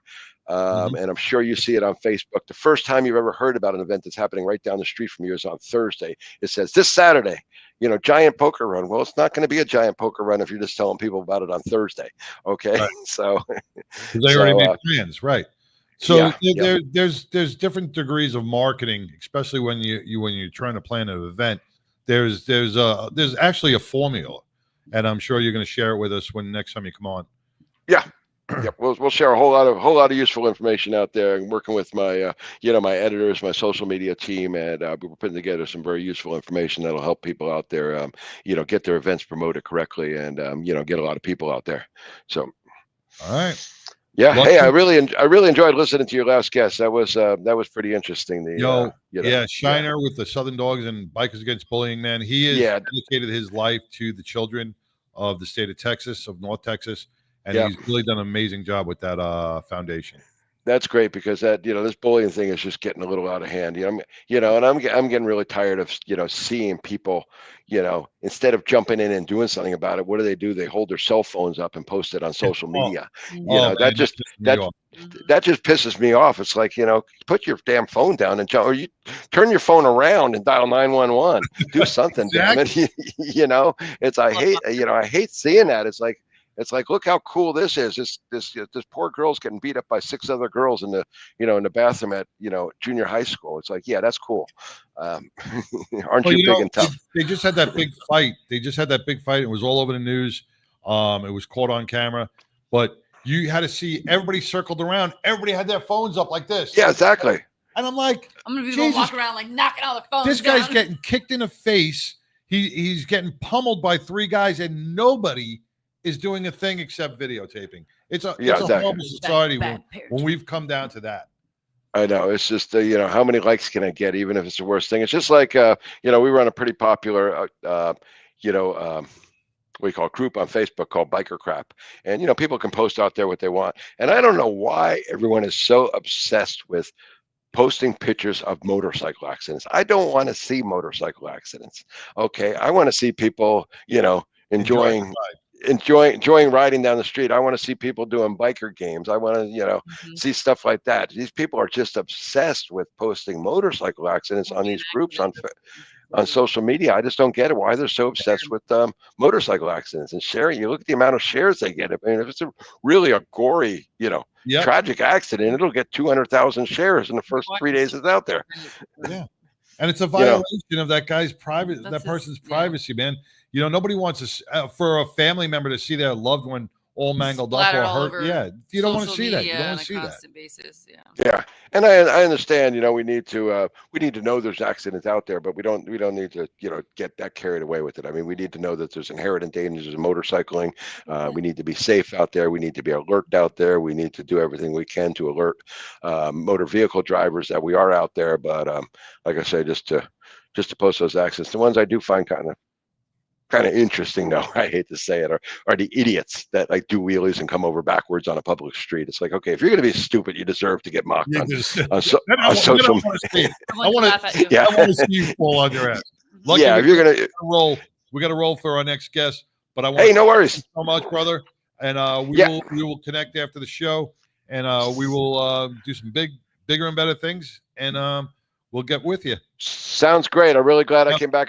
Got back on your show here. I'm loving your show. Like I say, I think I told you on the phone. Your show has, it's night and day. Your show has come a long way. It's just such a great show to watch now. I'm loving it. Two of you are doing an excellent job hosting it. All right, y'all take care. Ride safe out there. Love y'all. People talk to you soon. Also on Mondays on Motorcycle Mayhem with Johnny Rizzo, correct? Yes. All right. Check out find me Lucky on Cyclefish and Mondays on Motorcycle Mayhem with Johnny Rizzo. Lucky, stay cool in Arizona, brother. Will do. Take care. Bye. All right, man. That was Lucky with Cyclefish. I know coming up next is the famous Mongo Log right after these messages.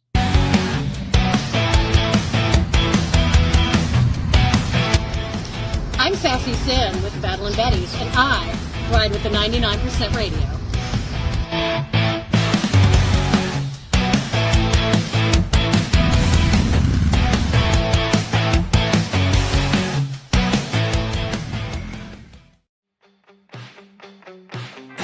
Biker Wolfpack Law is a safety organization founded by myself alongside Robert Howell with the primary focus of motorcycle safety, advocacy for injured bikers, and just general protection for those injured while riding motorcycles in the great state of Texas. Biker Wolfpack Law is a division of Glenn Larson Law Injury Attorneys, which is my firm. What's different about Biker Wolfpack Law is it's a community-based, event-based connection component to make sure that motorcyclists have all of the safety information they need, all of the legal information they need, and frankly, if needed, that full-blown legal advocacy in times of injury through no fault of their own. One of our big events is we do ASM classes, which are accident scene management classes, which are put on with the Road Guardians, group of riders that are usually EMTs, doctors, nurses that also ride. And so they know what can happen when you're out there by yourself. And so it's a very intense class, like how to do tourniquets, how to get a helmet off of a person without hurting their neck more, how to get somebody out of the middle of the road.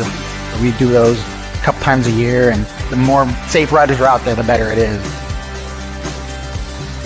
The second division and component of Biker Wolfpack Law is to sponsor local musicians at bike nights or other community events that involve motorcyclists, but also just the community as a whole. And then third is larger charity organization events or rides to get out in the fresh air and have some fun. What I love most about representing bikers and motorcyclists across the great state of Texas is really one thing. It's about hearing the story. It's about going to motorcycle events, constantly meeting new people and making new connections. One of the reasons why I started Biker Wolfpack Law was to defeat and counteract many of the biases that are out there that, quote, motorcyclists are just dangerous. Make sure that motorcyclists are seen as exactly who they are, very hardworking, very responsible, and very dedicated individuals that deserve the justice that they need. Hi y'all, I'm Celeste and I ride with the 99. Hey, this is Tex McDormand with Octane Mania and I ride with 99.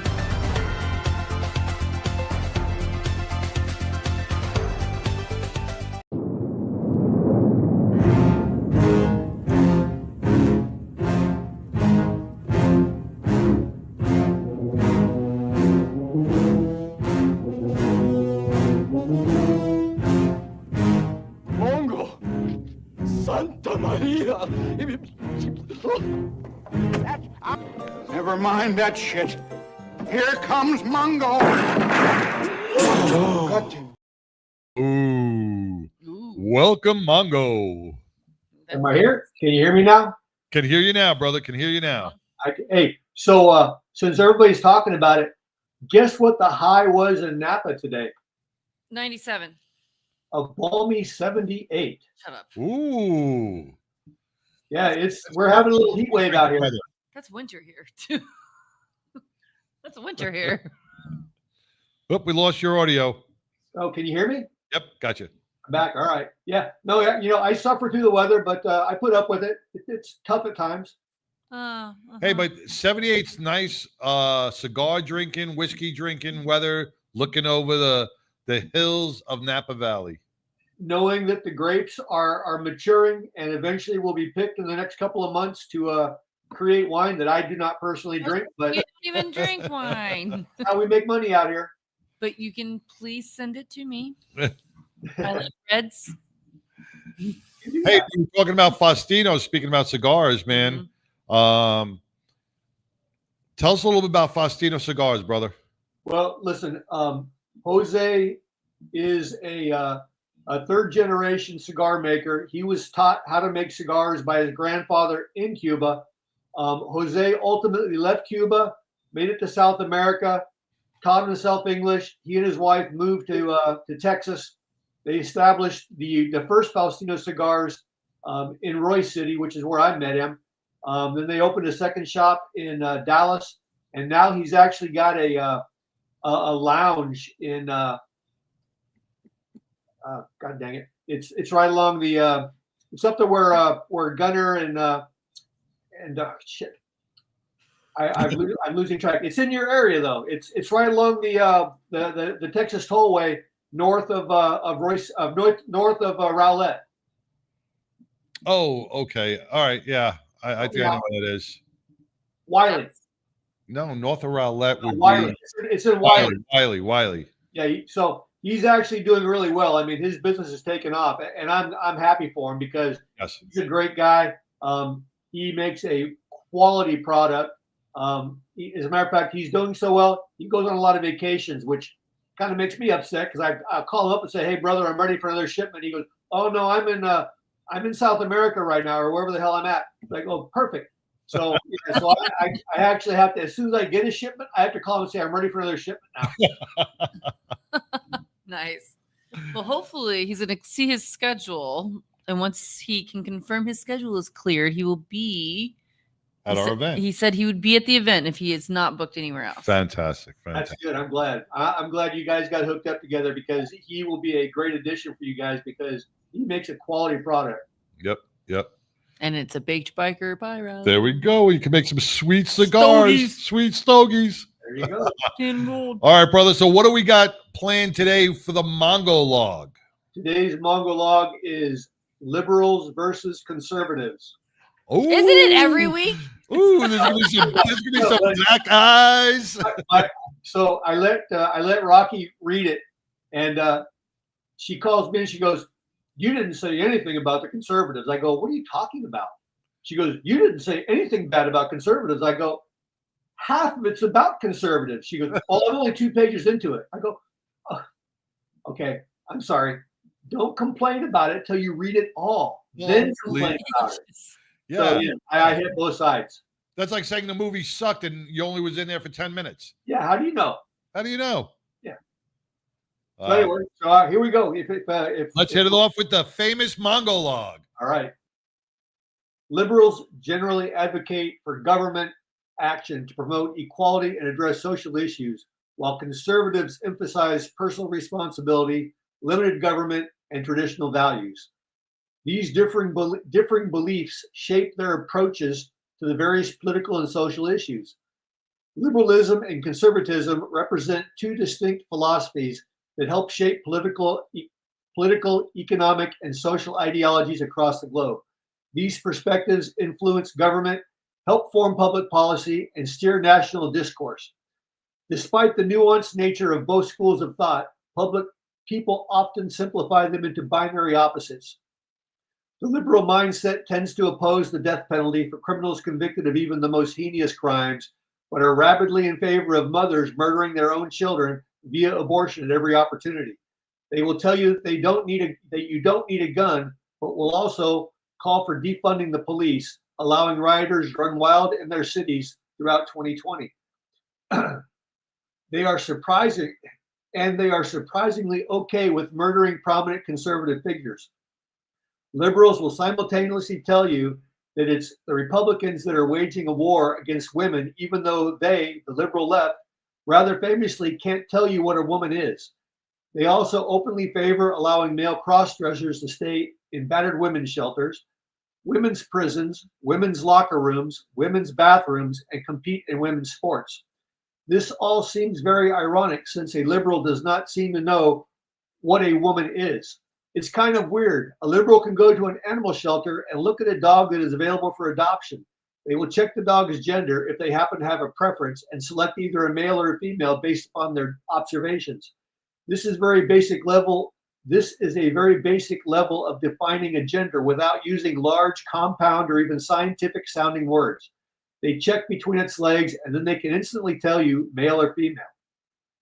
But when it comes to a human, that same process apparently is too complicated for the layperson to make that type of determination. A liberal will also leave their expensive homes, drive to the airport in an SUV, and then fly overseas in a private jet to participate in a global warming conference where they will tell everyone else that the only way to save the planet is to dramatically cut back on their extravagant lifestyles. Liberals send their kids to private schools, but will fight tooth and nail to try and prevent other parents from being able to have the same choice with their tax dollars. A liberal will tell you that Black Americans living in a state governed entirely by Democrats are having a hard time because white Republicans who don't live anywhere near them are all racist. Just to make this understandable for some of our sports fans out there, the reason that the New York Jets can't win the Super Bowl is because the New York Mets suck at baseball. Just to slow it down even more, one has nothing to do with the other, but that's the excuse that they're trying to use. Liberals will do everything in their power to keep actual criminals out of jail, but when someone like Daniel Penny, Kyle Rittenhouse, or the McCluskeys defend themselves from criminals putting their lives in danger, liberals want to put them all in jail. They will tell you that they believe in science, except, when it comes to issues involving being able to change genders at will, or when it comes to preventing COVID with masks. They get offended if you say they're unpatriotic, but then they'll run down America at every opportunity and burn the American flag. Liberals constantly bash rich people as being greedy, sneer at Christians, and hold straight white men in disdain, and then they'll claim that the only reason that any of these people could possibly vote against them is because they must be Nazis. They'll tell you that Nazis deserve to be punished, but turn around and claim that pretty much everyone who disagrees with them is a Nazi. Liberals constantly tell you that Trump is a despot with totalitarian tendencies and then turn around and support censorship themselves. They support a rigidly controlled free press, political violence aimed at their enemies, and a captured government that pursues their aims, whether they're technically in charge of it or not. Now, before any liberals get their panties twisted, because I've exposed a few obvious truths about the left, listen up. I'm now going to expose a few obvious truths about the goddamn flag-waving patriotic conservatives on the right. If you can just ignore and get past, millions of deaths, can you think of a funnier time than when all the right-wing trolls who got their jollies from owning the libs and touting how tough they were with their red meat diets and gas-guzzling trucks while calling everyone else a snowflake were suddenly gasping for air when they had to wear just a mask for more than 5 minutes. Those were fun times when all those tough meat and potato craving Americans used to come make fun of the kids with asthma were suddenly crying about shortness of breath and CO2 poisoning. Now, continuing on with my right-wing bashing and then dovetailing it nicely into a QAnon narrative, conservatives are obsessed with the idea that liberals of all kinds being pedophiles and groomers, despite there being zero supporting evidence of this. Like a bully on the playground using the latest insult they've just learned at home from overhearing their dad, MAGA conservatives label everything and everyone on the left as being pedophiles or pedophile supporting deep state, Pizzagate, LGBTQ plus socialist idiots. Whether it's George Soros or Ketanji Brown Jackson, they all somehow seem to circle back to conservatives sexually abusing and exploiting children. Given the documented history of Christian religious organizations in this country, as well as the Boy Scouts of America, and the fact that GOP politicians have been involved in more recent and notable scandals regarding the sexual abuse of minors, this feels like a classic example of every accusation being made by either party is also a confession. Ted Cruz recently claimed at this year's Conservative Political Action Conference that liberals have canceled stand-up comedy.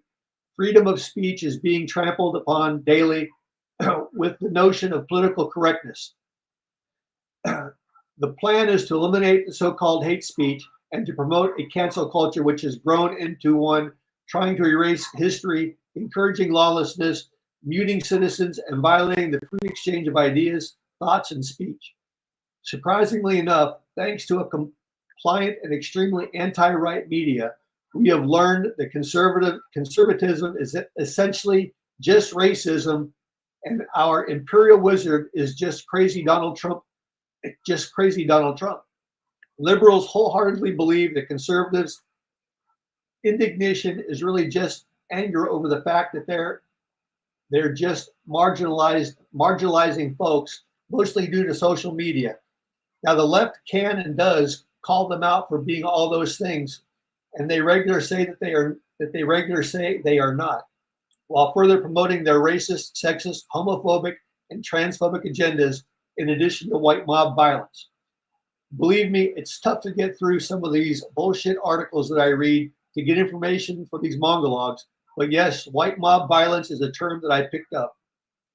The left firmly believes that these put upon conservatives are really pissed about. What they're really pissed about isn't censorship or cancellation, it's consequences indeed.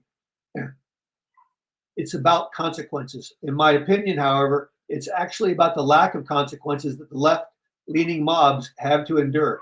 In my opinion, if 5 black youth were all armed with guns, were to rob any non-black victim who happened to be large and overweight, some less sensitive individuals than me might call that hypothetical person fat, then during that robbery, and they were to shoot this fat non-black victim, the media would trip over themselves, spinning the facts. The headline would read something like this: if he had been in better shape and not fat, the armed youth probably would have missed him. Or because of his sloth, he was basically begging to be targeted. The mainstream media is biased and full of shit. I am part of the media, and I'll admit that I am biased. I at least, however, try to present a factual account and even support the left's agenda, even if, in my opinion, it's out of this world fantasies. If you ever get the feeling that some people are just angry people who are trying to find things to be angry about, you are correct. And they are probably watching news programs on one of the many mainstream media channels, or even the singular conservative choice of Fox News to get their talking points. According to the left, the biggest danger to taking your child to a drag show is that a conservative Christian could show up with a gun at the event and do harm. This is not hyperbole. It's an attempt at humor, but an actual statement made by the mainstream media. On a personal note, thank you to the mainstream media for reminding me why I, for the most part, don't like people. And that, my friends, is that. Whiskey improves with age, and I improve with whiskey. My name is Mongo. Whiskey goes in, wisdom comes out. I smoke cigars and I know things. Mongo is out. Love it. Love it, love it, love it. But you hit it right on the head, Mongo. You got to take. That's why I like our platform here at Fishbowl, because we're not bound by any rules of. We don't have HR. We don't have HR. So whatever side, we're not bound by left or right. We kind of try to stay right in the middle on a lot of aspects. But maybe a little bit more right.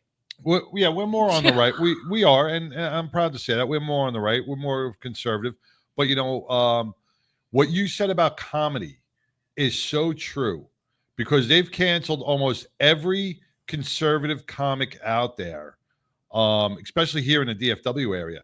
You look at some of it's a lot of left Trump bashing comics out there. And I'll tell you right now, I used to be up on stage and I saw this change. Some of my jokes that would land 5-6 years ago would never land today. People would walk out. Oh yeah. Well, I've seen a couple times now. There's a new group with Tim Allen, Rosie O'Donnell. No, not Rosie O'Donnell. Not Rosie O'Donnell. Bringing back all my childhood sitcoms. The other big girl that's no longer big. Oh, Roseanne Barr. Roseanne Barr, and also from Mike and Molly. Goldie Hawn's husband. I can't think of his name. Oh yeah, Kurt Russell. They've started a group of actors and show business people that are conservative thinking because they're being basically pushed out of the entertainment industry. So they're starting their own group. You said Roseanne's on there? Doesn't she have a pot farm in Hawaii? I think so. Yeah, I like her. Well, we're seeing that in Texas now. With a macadamia farm. I think she's nuts too. She's nuts. You see it now that a lot of the media now is shifting its gears to Texas. You see the success of Yellowstone and Landman coming up. Yep. And these sitcoms and movies are now all coming here because of what Hollywood has actually become. A lot of these actors and actresses want to move away from that stigma that Hollywood has portrayed for so long. They want to get out there and get back into their craft. And here in Texas, they can provide a craft, and you see them doing it. Landman has been very successful. Yellowstone has been very successful. You've named one director. Oh yeah. He did all of that. Yeah, well, he did. He's very successful in Texas. He brought, Taylor Sheridan, man, he brought it here, and things are starting to pop off. You see now more film shoots out of California and more into the red states because they're not bound by these protests or these social biases. Tulsa King, I heard. Tulsa King, Oklahoma? Actually, no, they're going to film it in California this season. Really? He wanted to be close to his family or something. Really? Yeah. Oh, man. That's bullshit. Yeah, that is bullshit. But I like Tulsa King. I did like I do like Tulsa King. Me too, man. I'm glad. Buster, what are you doing? I'm glad it's coming back I out. like this show too. I watch at the end of a lot of these shows. A lot of stuff is actually being done in Canada now too. Oh yeah, yeah. You see a lot of stuff coming out of Canada. Yeah. Hey, let me ask you something. Did you see because I do watch Fox, and Gutfeld was on late night with Jimmy Fallon. Oh, I was guessing. You were right. You were 100% right. Which was a weird dynamic, man. I've actually got that segment recorded. I haven't watched the recording yet because I just haven't had time. But I've seen the highlights of it, both on the news and on Gutfeld's show. So yeah, he did a good job. And I think didn't come out just tout it. He's the king of late night, but he didn't come out and just start bashing the left. He just came out and told funny stories. Yeah, and I think it went real well. And I think he just didn't want to end up canceled like Howard Stern off Have you heard the numbers on Stern lately? No. I think at the height of Howard Stern, and many years ago, I was a listening fan. Oh yeah. He was in like the 30 some odd million listeners daily, right? Daily. He's down to less than 200,000 a day. Wow. Well, it's because I still envy him. It's more than what we got. If Sirius renews his contract, it's going to be at a huge reduction of his pay. Yeah, but you know what? It's people like that who changed their whole. He turned it all around. All their views. He alienated his true listener base, and you know what? He's got millions and millions of dollars now, so he doesn't really give a shit about anybody else. He could live happily ever after for the rest of his life and not care about anybody else. And that's what pisses me off. You have all these liberal actors who live behind 10-foot walls, have their own security. They live behind walls? Yes. They don't like walls. They don't like walls, but they live behind them. How they hypocritical. Need to keep people out that they don't want in their house? Yes. That's insane. Isn't that crazy? That's wild. I don't think the liberal politicians ought to have walls, gates, or locks on their doors. No, open door, man. I don't see any of them with cots in the front yard and popcorn machines in the driveway. I don't see any. And you have a popcorn machine. I'm stuck on that still. Yes, that it didn't work. It didn't work. I don't see any of these liberal celebrity millionaires inviting any of these illegal aliens into their homes. 7-bedroom home. That's right. Yeah. Why aren't they? When Florida sent those guys up to Martha's Vineyard, they were all gathered up and escorted out like within a week. Yes. How? I don't think they know the term hypocrite or hypocritical. Oh. If it's in their vocabulary. It is such, it's such a word that you never want to be called a hypocrite. You never want to be called, it's like being called thief. Almost. Huh? It's like almost like a thief. It's a thief. That's right. You're being called out as a liar. Yeah. It is man, that's why I got to stop watching the news. I don't know how you do it. I don't. I just listen to Mongo every week. Yeah, Mongo brings the truth. Yeah, and that's what everybody should do. Everybody's got to tune into Mongo and listen to Mongo. Fuck everything else. There you go. Build your wall around a $1 million home. Well, Mongo, you sounded like you're losing your voice a little bit. Yeah, you sounded like a 13-year-old kid going through puberty a little bit. He's been hanging out with his wife the past week. Puberty was a fun time for me. I'm hoping I'm going through an adult puberty. I'm discovering things about myself. Oh, that's a whole. That's a whole nother segment. Are there books under your bed? Books? You have books? I thought they were magazines. Oh no. You have a book? I got books. He's got books. I got books. Hardcover. And that's another thing. Bring back Playboy. Kids need Playboy. They got it. It's just on your phone. It's on your phone now. It's tough to stick a computer. It's tough to stick a computer on between mattresses. Beta. Yeah. Binoculars at your neighbor. What? Oh, what? Binoculars at neighbor? I don't know what you're talking You went about. someplace, man. And it's about that time. It's 5:59 here, guys. Mongo, once again, brother, I appreciate everything you do each and every week for our listeners. And Judy Lamp is on right now, and she's saying, interested in Mongo Log. Love that you research and bring out both sides. And that's what it's all about, man. He swings both ways. You swing both ways.